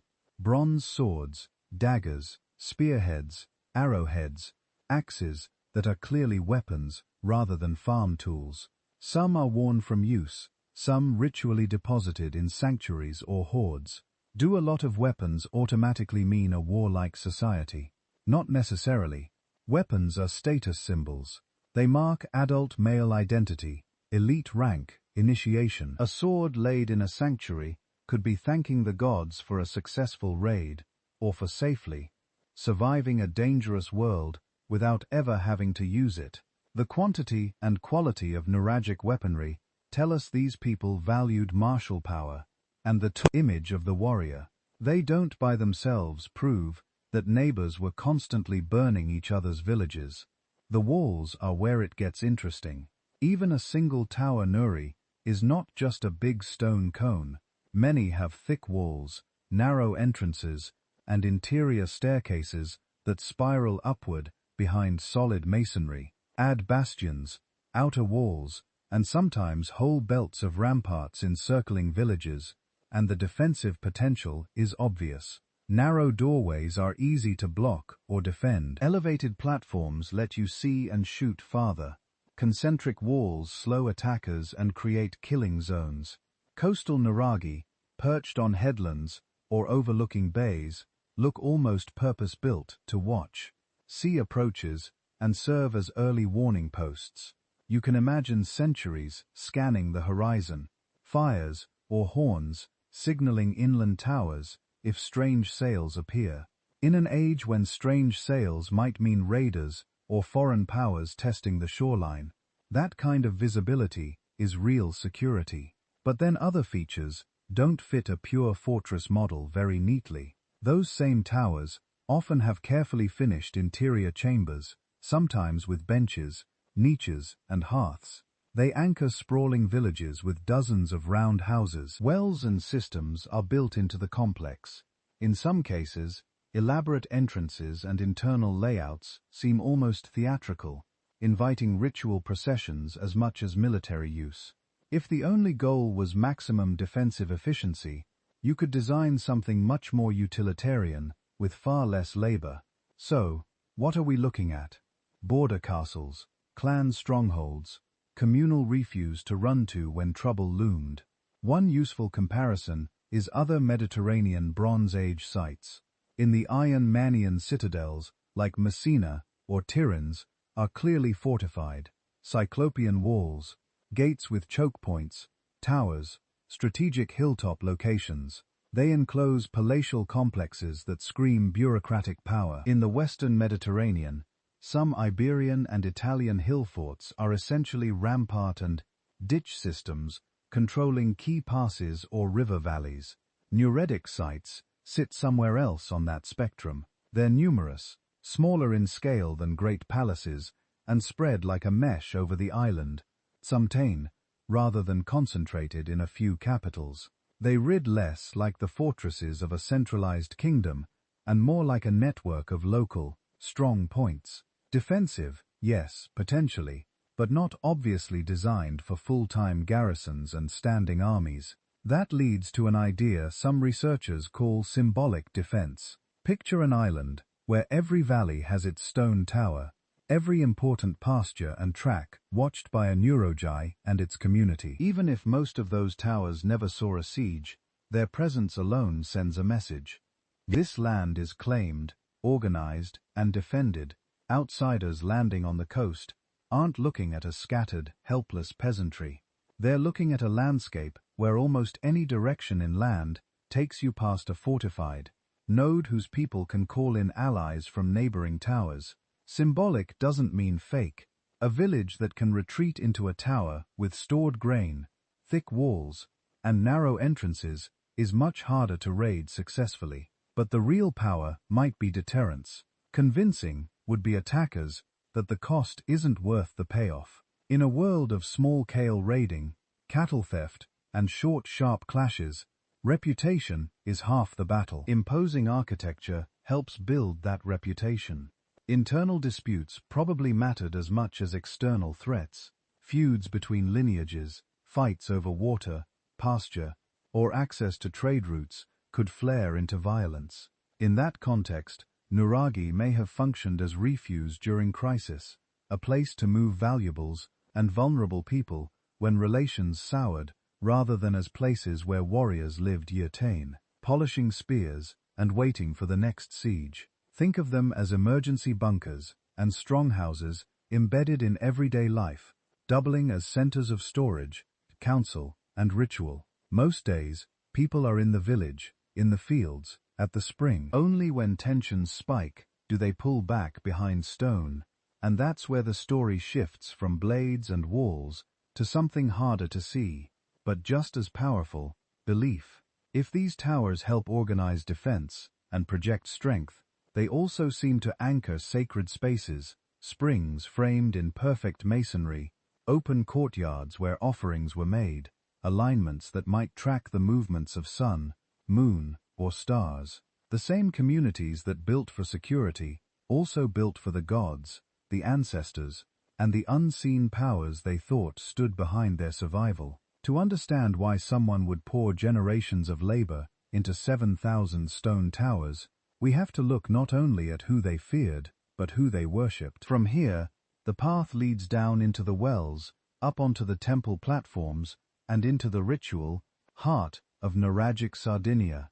Start with water across Sardinia. Nuric communities did something very strange with it. They didn't just drink from springs and move on.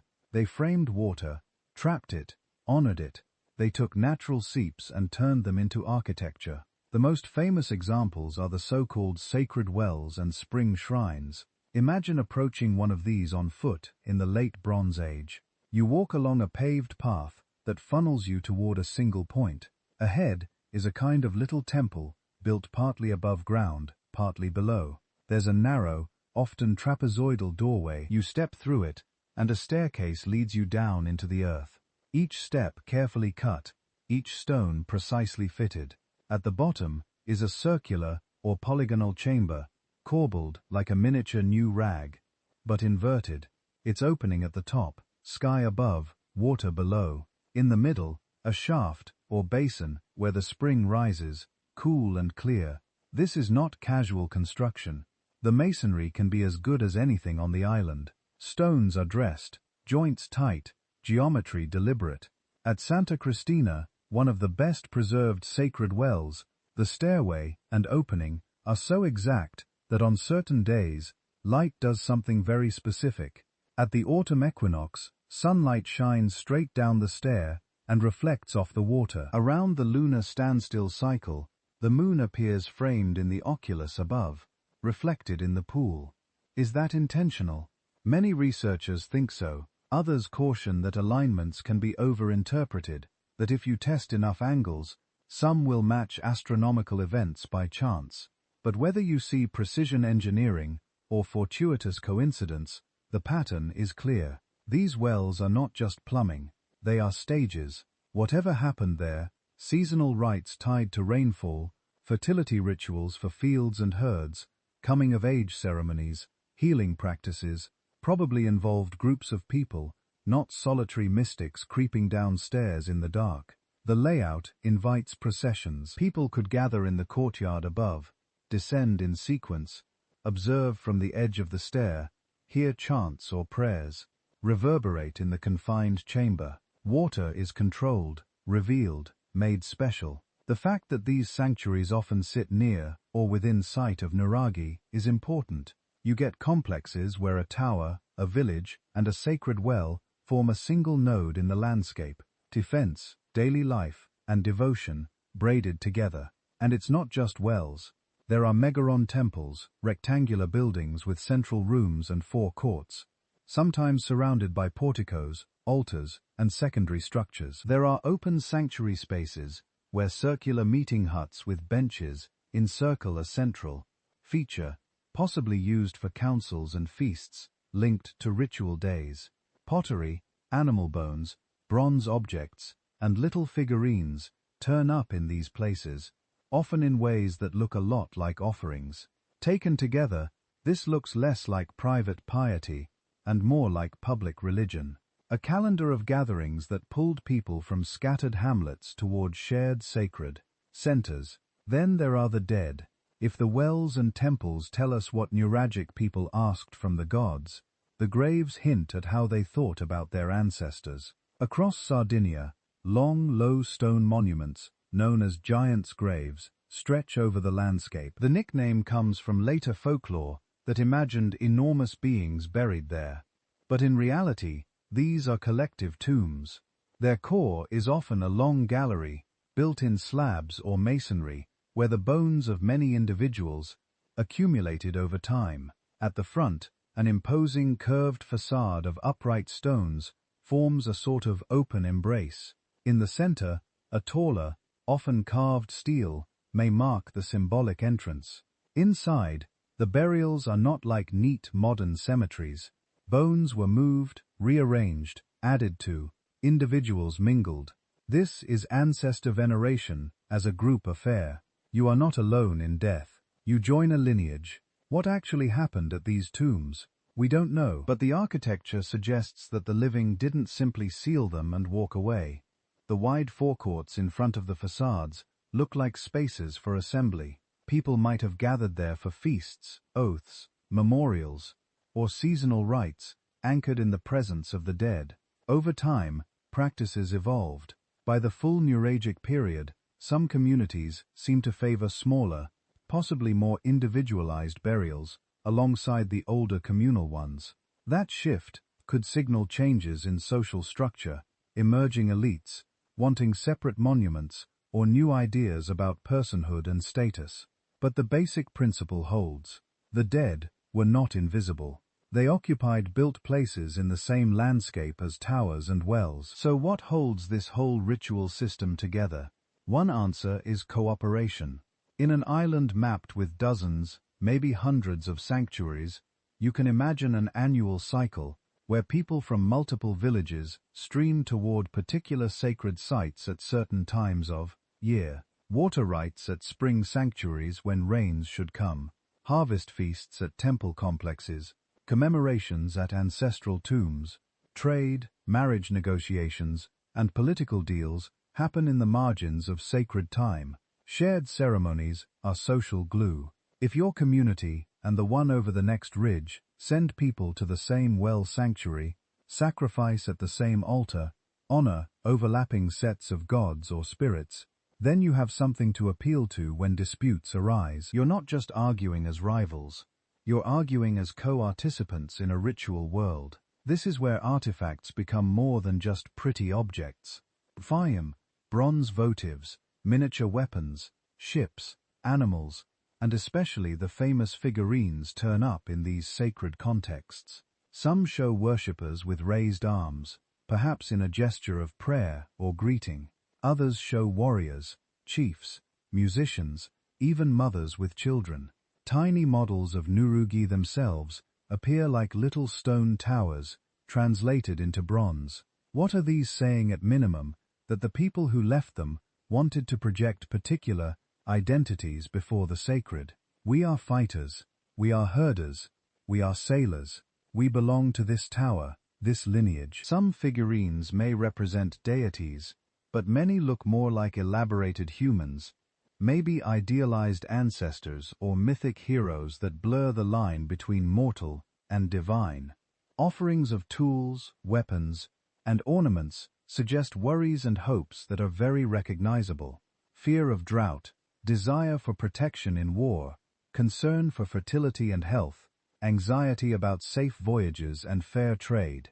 The concentration of high-value bronze at certain sanctuaries also hints that these were places where wealth was converted into prestige and obligation. You don't just show off your riches, you put some of them beyond use, handing them to the gods, and by extension, to the community that witnesses your generosity. Notice, too, the spatial logic. Sacred wells near springs, giants' graves on ridges and boundaries, temple complexes, and meeting huts within or adjacent to Nuragic villages.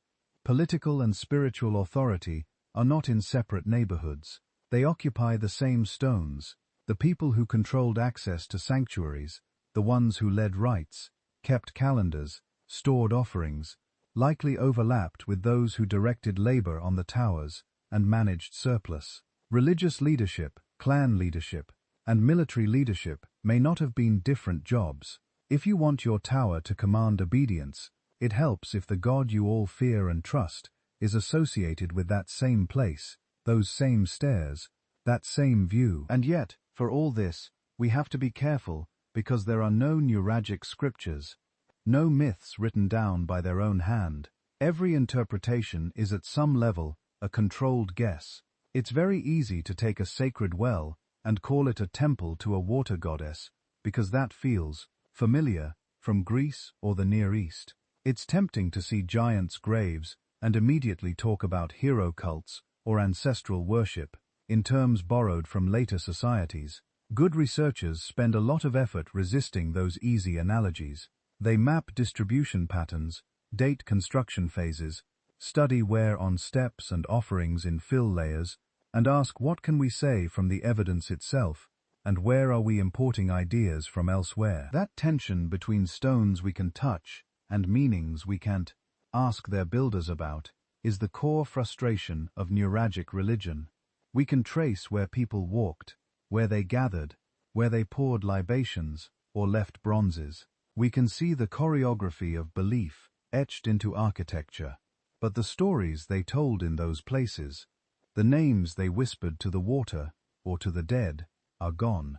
And that means to understand this civilization, we have to become very good at inference and very honest about our blind spots, which raises an uncomfortable question.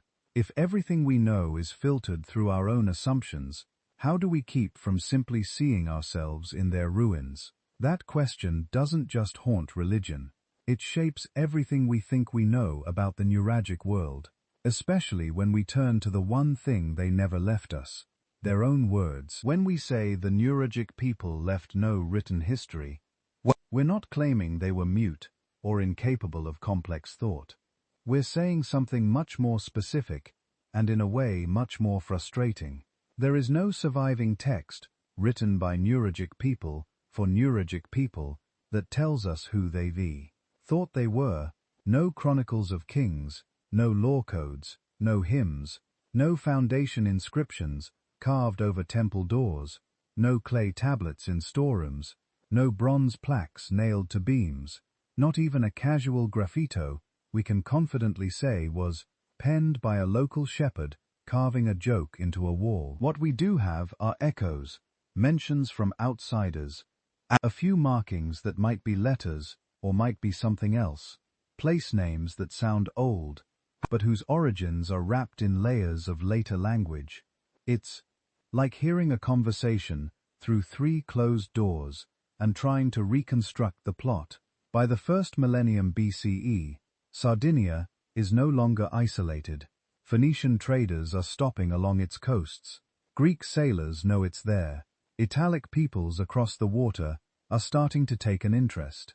All of these cultures use writing. All of them leave inscriptions, and sure enough, in the coastal zones, especially in the south and west, where Phoenician and later Punic settlements appear, we start to see writing on stone and pottery, Phoenician letters, Punic dedications, later on, Latin inscriptions. But those are their words, not the island's original voice. Could some neuragic people have learned to read and write Phoenician or Greek? Certainly, it would actually be surprising if nobody did. Local elites, dealing with foreign merchants, had every incentive to master the scribal tools of trade and diplomacy. Some might even have hired foreign scribes to draft contracts or dedications on their behalf. The key point is literacy can be narrow. You can have a handful of bilingual intermediaries at ports and sanctuaries living in a largely non-literate society. A short Phoenician inscription on a seaside altar doesn't automatically mean that farmers in the interior, still clustering around Nuragi, were keeping written records of harvests or genealogies. And even if Nuragic communities did experiment with writing using imported scripts, most of that material would have been on perishable surfaces, wooden tablets, wax, leather, fabric. A few centuries of humidity, insects, and fire will erase almost all of that. Stone keeps complaining for 3,000 years. Birch bark and palm fiber do not. So, we're stuck in a strange situation. We know writing is nearby. We know contacts exist. We see letters carved in stone within walking distance of neuralgic complexes, but we cannot safely say that this reflects a deep, widespread local literacy, or that it captured the stories people told about themselves. Which brings us to the thing that probably did the most cultural work on the island: speech. Oral tradition can hold a civilization together for a very long time without ever touching ink or chisel. Stories, genealogies, law codes, ritual formulas, navigational knowledge, and land boundaries can all be memorized, repeated, and enforced. We know this because it's been documented in hundreds of societies worldwide. Entire epics recited from memory. Legal disputes settled by elders who can quote precedents 4 generations back. Ritual specialists who know exactly which words must be said, in which order, on which day, or the brick be right, is spoilt.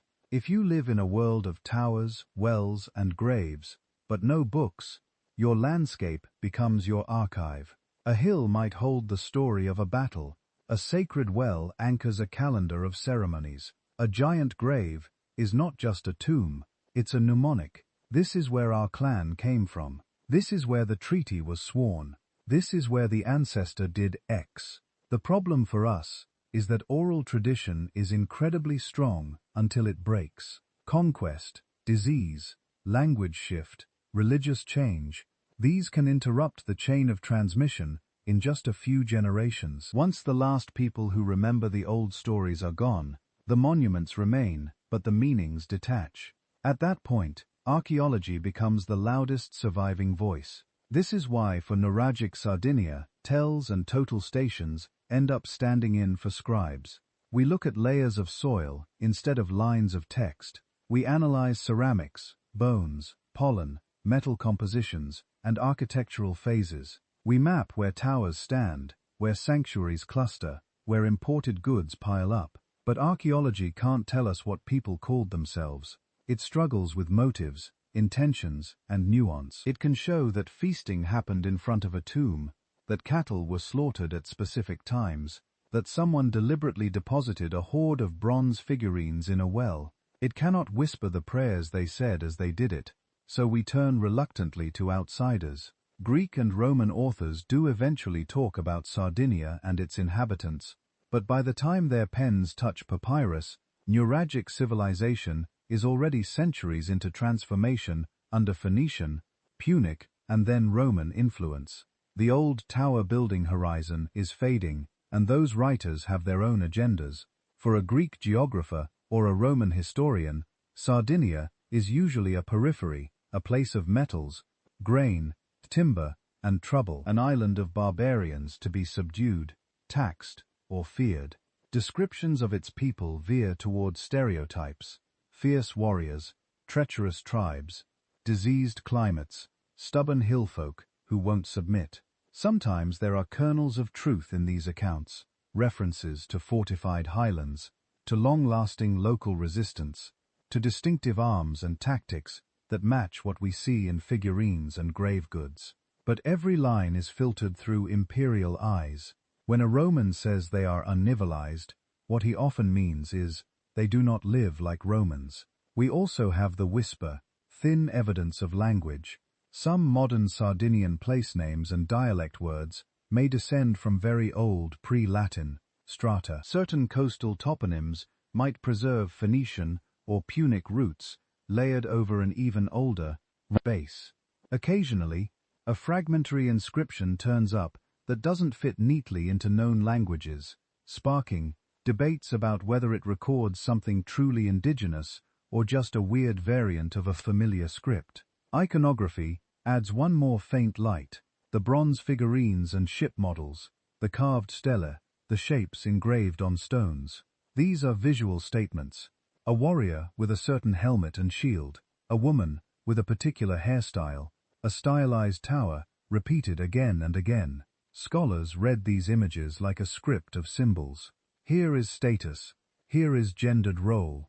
Here is some kind of deity or ancestor. But images don't inflect. They don't give you verbs and adverbs, irony or doubt. They freeze a pose and leave us guessing at the caption. So, how do you build history out of this? Out of bones, walls, foreign opinions, and mute bronzes? By being extremely disciplined about how you connect the dots. Good work on the Nuragic world leans on multiple lines of evidence at once. If you propose that a certain kind of site is a seasonal gathering place, you don't stop at it looks like a gathering place. You ask, do the animal bones show butchery patterns consistent with feasting? Do the ceramics cluster in forms used for serving, not storage? Are there traces of temporary structures or repeated resurfacing of open areas? Are similar sites spaced in a way that makes sense for regional meeting points? Interpretations are framed in cautious language, consistent with suggests, may indicate.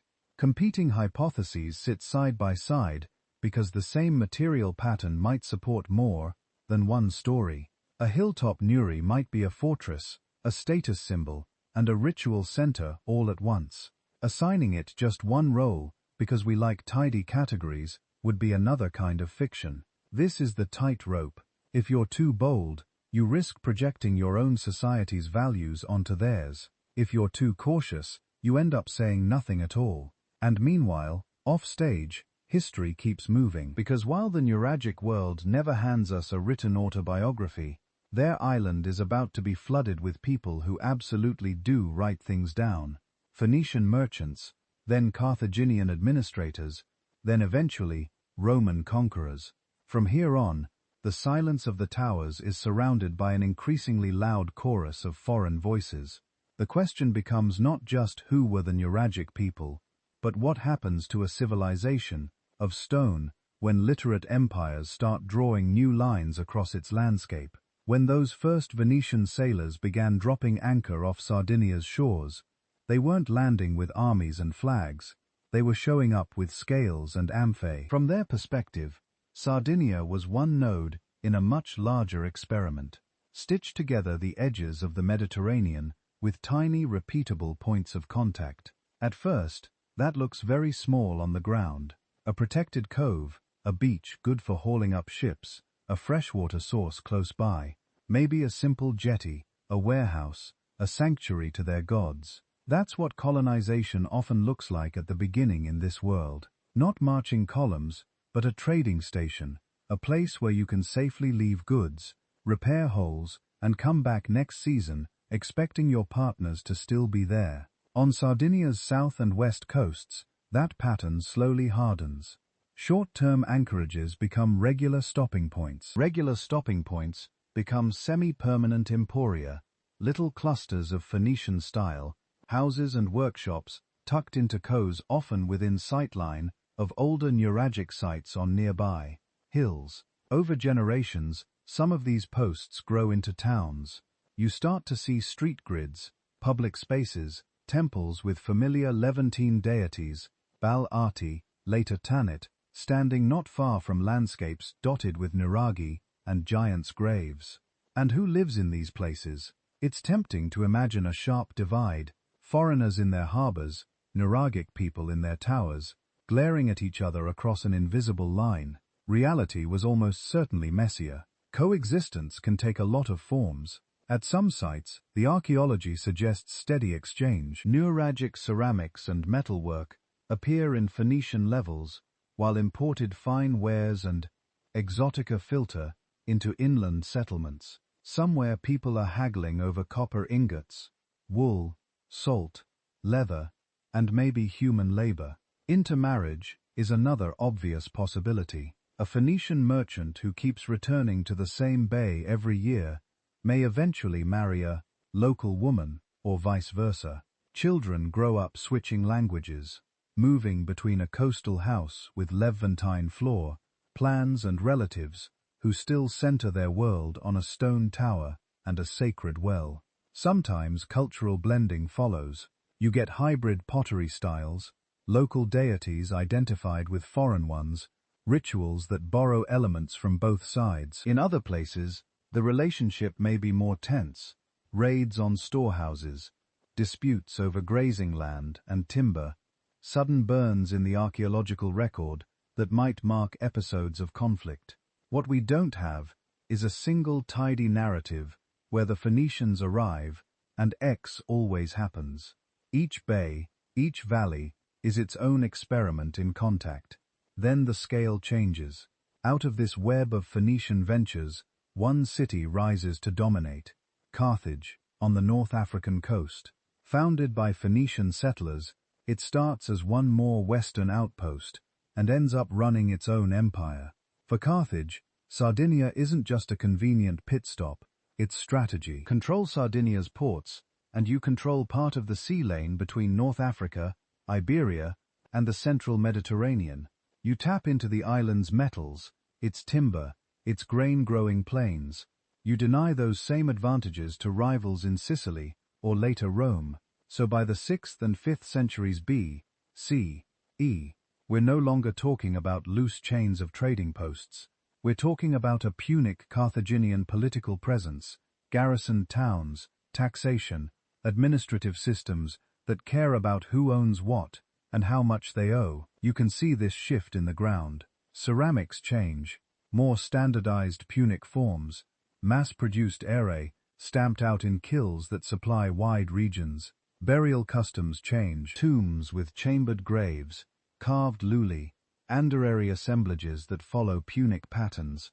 Urban layouts change, orthogonal streets, defensive walls, monumental gateways. Fortifications in particular tell a story. Some coastal settlements that began as open emporia now ring themselves in with walls and towers designed to withstand sieges launched not by local shepherds, but by rival fleets. The island is becoming a chessboard in bigger geopolitical games. What in all this are Nuragic communities doing? Again, there is no single script. Some groups seem to retreat into the interior, doubling down on highland strongholds and hilltop sites, far from Carthaginian harbors. You can read that as resistance, or simply as a choice to stay plugged into older regional networks rather than new maritime ones. Other communities appear to integrate quite deeply. In certain Punic towns, local material culture doesn't vanish overnight. Nuragic-style objects, building techniques, and perhaps even social structures persist, behind facades that look to an outsider comfortably Carthaginian. It's entirely possible that some families, whose ancestors built nuraghi, end up serving as local elites within the Punic system, collecting rents, mediating disputes, perhaps even dedicating offerings to Carthaginian gods, while maintaining quieter loyalties to older cults at rural sanctuaries. There is also room for outright resistance. Classical sources, biased as they are, hint at rebellious Sardinians, giving outside powers constant trouble. Archaeologically, episodes of destruction, hurried abandonment, or unusual concentrations of weapons can mark places where negotiations broke down and violence took over. The net effect is a patchwork. In some coastal regions, power centralizes. Carthaginian institutions, temples, councils, magistrates shape daily life. Tribute flows outward. Imported goods and ideas flow inland. Especially in more rugged terrain, traditional patterns hold on longer. Local autonomy remains strong, even if people are trading with, fighting against, or marrying into Punic communities. Over time, the island's identity becomes layered. A person might be simultaneously a member of a clan that traces its origins to a specific tower, a subject of Carthage who pays taxes to Punic officials, and a participant in cults and markets that tie them into a wider Western Mediterranean world. By the time Rome starts to take a serious interest, Sardinia is not a pristine Nuragic landscape waiting to be Romanized. It's a complex, already hybrid society, where tower builders, descendants, Punic merchants, and other migrants all share space, sometimes willingly, sometimes not.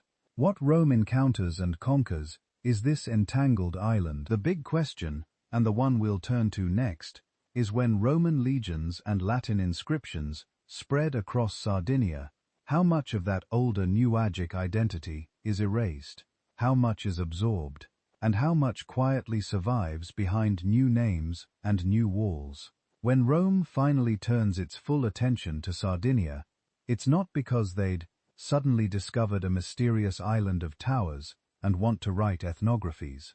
It's logistics. By the 3rd century B.C.E., Rome and Carthage are locked into the series of conflicts we call the Punic Wars. Sicily, Corsica, Sardinia, North Africa, Iberia. These aren't just exotic names on a map.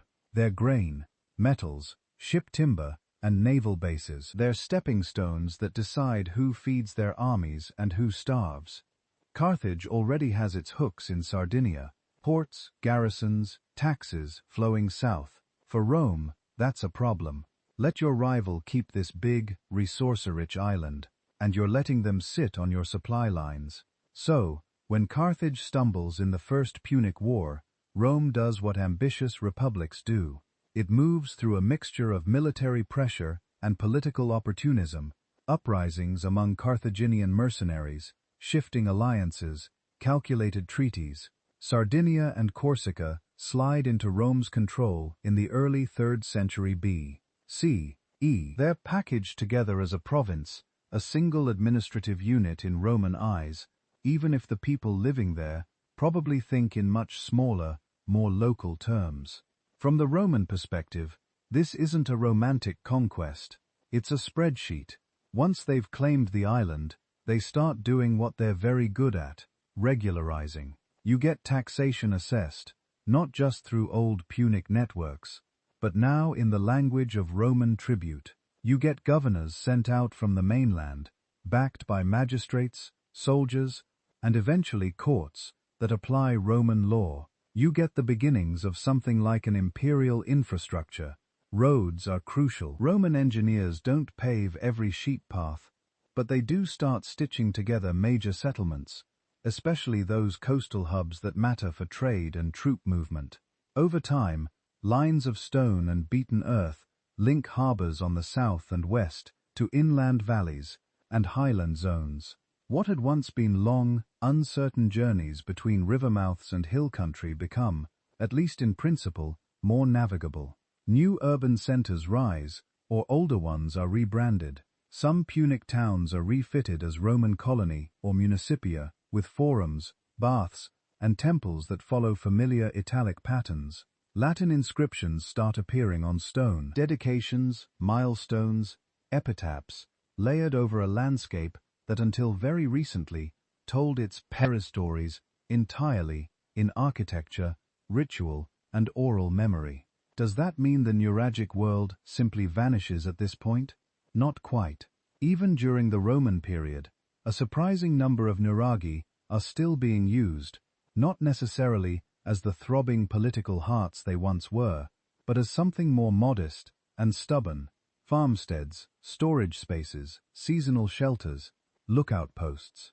In some areas, people build small houses right up against the flanks of old towers, or tuck domestic structures into the outer works of nuragic complexes. Shards of Roman-era pottery show up on floors that were first laid in the Bronze Age. A tower that once anchored a chieftain becomes, in effect, a thick-walled barn or a landlord's rural base.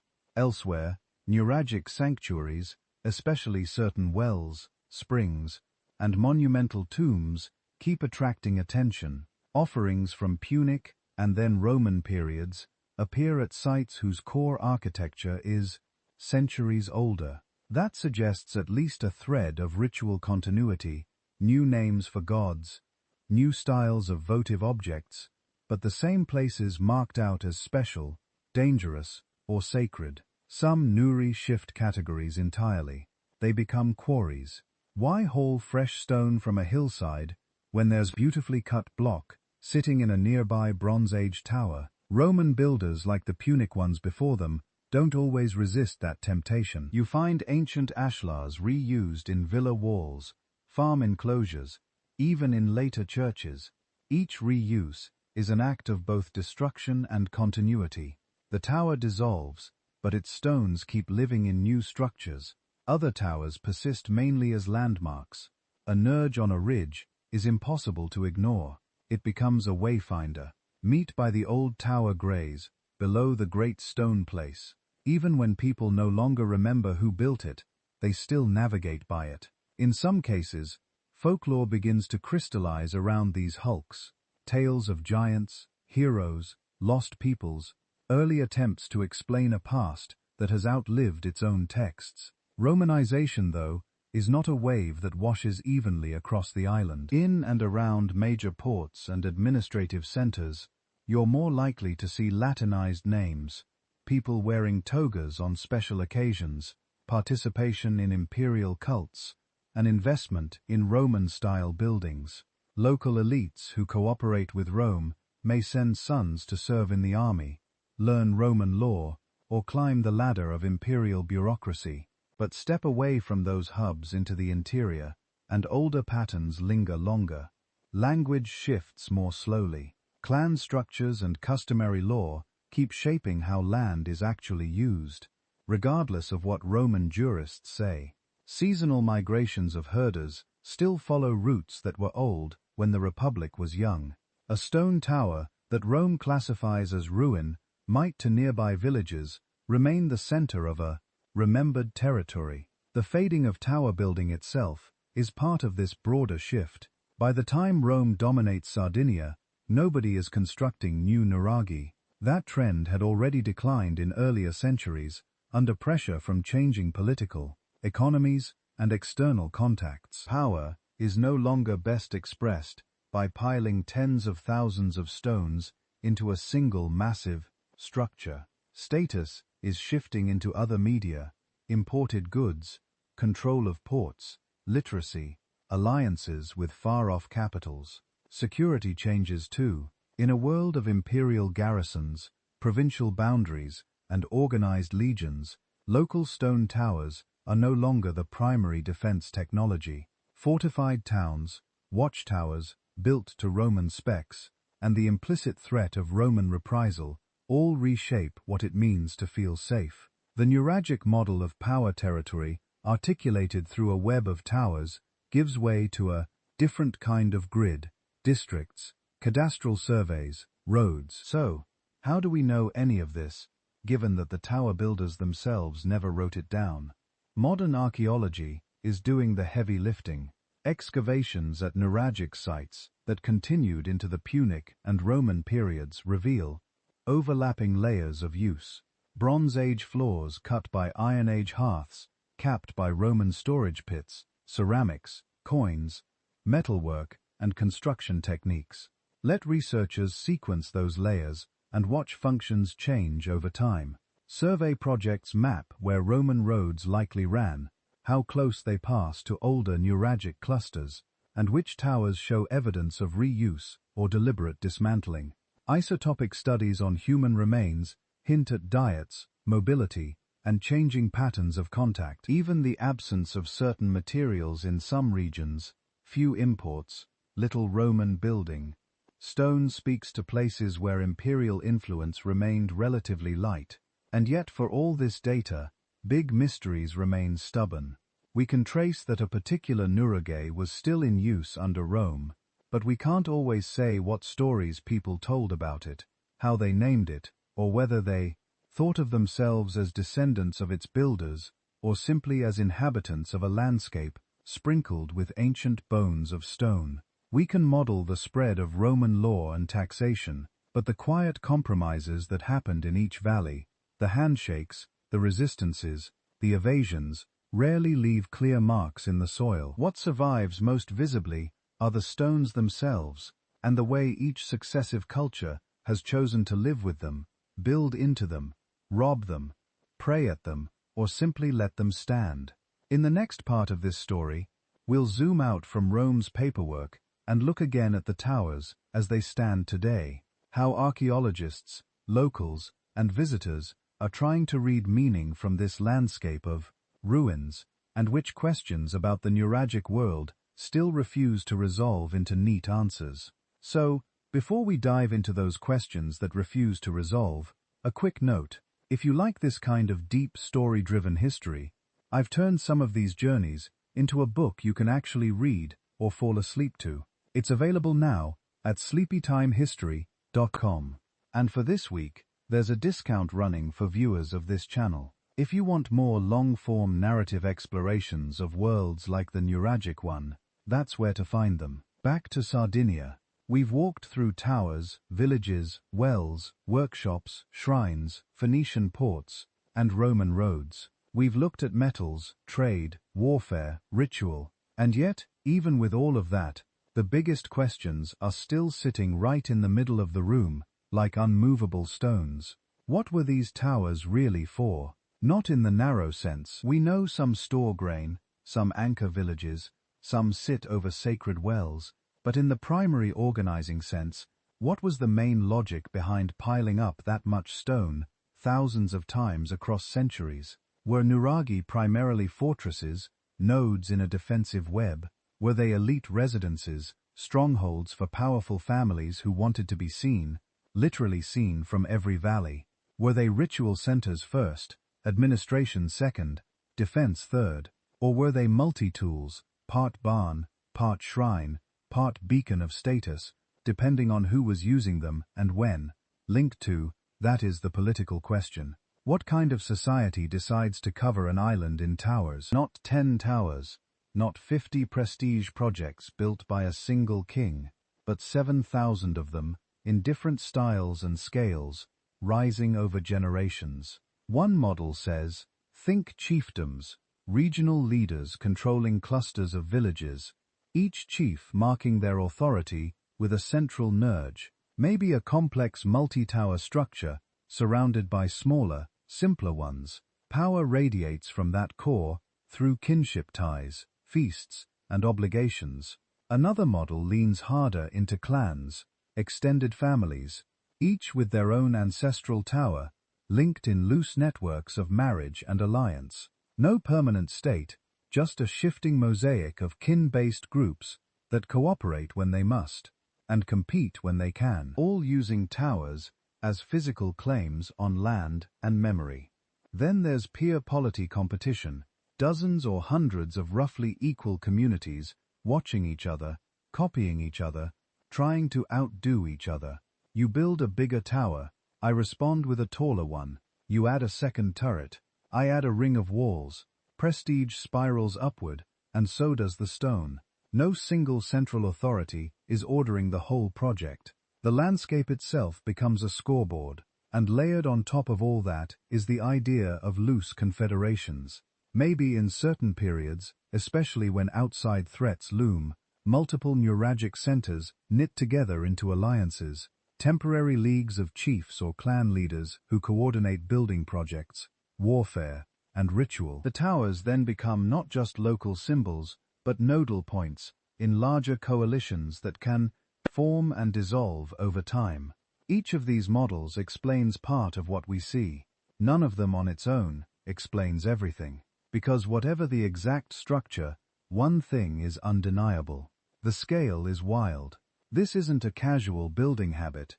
It's a long-term, island-wide commitment to a particular way of expressing power, identity, and sacredness in stone. Generation after generation, willing to move rocks the size of small cars with no wheels, no cranes, no beasts of burden, we can securely document in use for heavy traction. Why? That question gets even sharper when we remember what's missing: writing. For centuries, people here were mastering bronze, organizing large workforces, negotiating with traders from far-off places, maintaining complex ritual landscapes. In other parts of the Mediterranean, those same combinations of wealth, hierarchy, and connectivity are paired with scripts: Linear A, Linear B, Phoenician, Early Greek. On Sardinia, from the nuragic builders themselves, we get none of that.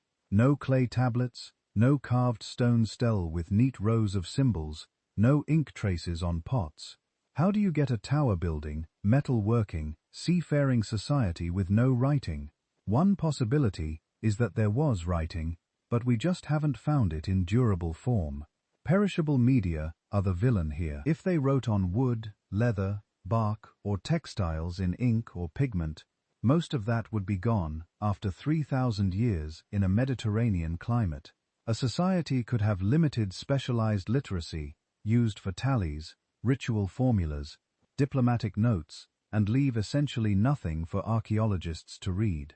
Another possibility is that literacy existed, but only in foreign scripts used by visiting or resident outsiders.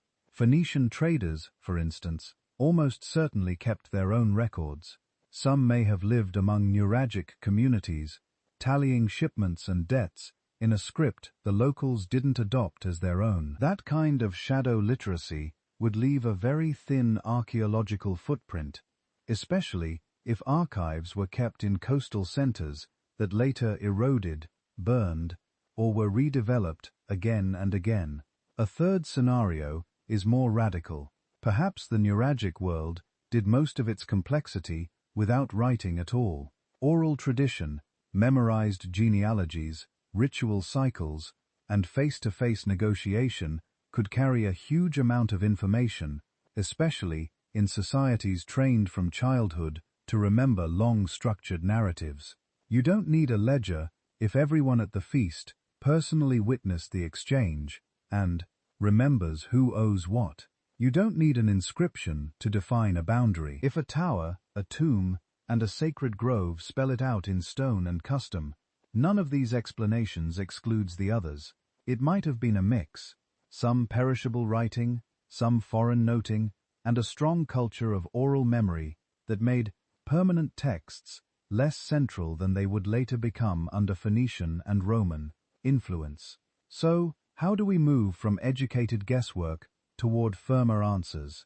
This is where new tools start to matter. LIDAR and systematic survey are mapping Sardinia in ways that were impossible a generation ago. Laser scanning from the air can strip away vegetation and modern clutter, revealing hidden neurogi, field systems, trackways, and smaller structures that don't show up in casual walks. That helps us see how towers relate to each other, to water sources, to arable land, and whether patterns match chiefdoms, clan territories, or something else entirely. Radiocarbon dating, refined and cross-cheed, is tightening the timeline. Instead of just saying late Bronze Age, we can begin to say this part of the complex was likely built a century or two after that part. Multiply that by dozens of sites, and you start to see waves of construction peaks and troughs in building intensity. Those waves can be compared with evidence for climate shifts, trade booms, or external pressures. Isotopic analysis of human and animal remains is opening windows onto diet and mobility. You can cautiously see who grew up where, who moved, who ate more marine protein or meat, who subsisted largely on local grains and milk. Patterns of movement between coastal and inland sites, or between different tower clusters, can hint at marriage networks, seasonal migrations, and social obligations. Ancient DNA, when it's preserved well enough to study, adds another dimension. We have to be careful here. Sample sizes are still small, and it's easy to overinterpret, but genetic data can sometimes reveal degrees of relatedness within and between burial, communities, shifts in ancestry over time, and instances of population continuity or incoming groups. That matters for models of chiefdoms versus more fluid clan alliances, and for understanding whether major changes in material culture reflect new people, new ideas, or both. Put all of that together, and you can see how fragile our current interpretations really are. One major new excavation of a well-preserved complex, with clear stratigraphy and good dating, could force us to rethink the sequence of tower building and reuse. A stash of inscribed objects, even a handful of scratched shards from a shrine or storehouse, could shift the entire debate about Nuragic literacy and external contacts. A better map of invisible rural structures between famous towers could strengthen or weaken the case for dense chiefdoms versus scattered clan homesteads. Even a single undisturbed destruction layer at a key site, burned beams, collapsed roofs, crushed pottery, might tie Nuragic history to wider Mediterranean events we already know from the Egyptian or Near Eastern texts, anchoring this silent island more firmly in the noisy chronology of its neighbors. For now, we live in the gap between stones and certainty. We have towers without authors, sanctuaries without scriptures, political systems without manifestos. To understand them, we have to reverse engineer a civilization from its architecture, its trash, its bones, and the way later peoples reused and remembered its monuments. In the final part of this story, we'll sit with that silence. We'll ask what it means that so much of human history, including an entire tower-building civilization in the heart of the Mediterranean, has to be reconstructed from fragments, and what the Nuragic world can teach us about how we tell stories when the people we're talking about never wrote theirs down. When you zoom out and look at all of this together, a coherent, if quiet, picture starts to form. For more than 1,000 years, Sardinia was home to a society that could plan on a big scale and think on a long timeline. They were quarrying, transporting, and stacking huge stones with enough precision that many of their towers are still standing. They were coordinating labor across villages, managing metals, and plugging themselves into Mediterranean trade routes where copper, tin, ceramics, ideas, and probably people were all moving. That doesn't happen by accident. It takes organization, shared expectations, and some kind of leadership. Whether that's chiefs, councils of elders, powerful families, or ritual specialists, it takes a culture that can look at a bare ridge and collectively decide, we will put our mark here, and then keep that mark repaired, reused, and reinterpreted for centuries. And the Nuragi themselves tell us something else. Single explanations don't fit very well. Defense. Some towers are clearly in commanding positions, with thick walls and sight lines that make sense if you're worried about raiders or rival clans. Community hubs, the big complexes with surrounding villages, meeting rooms, courtyards, and nearby wells, looked like the beating hearts of local life, where people stored grain, made decisions, and held feasts. Status. It's hard not to see prestige in a multi-tower nuri looming over simpler neighbors, or in the careful ashlar masonry of certain stairways and chambers. Stone can be wealth when it's arranged in a way that only a few can afford. Ritual, sacred wells, altars, votive bronzes, and deliberate deposits around some towers show that these weren't just practical structures.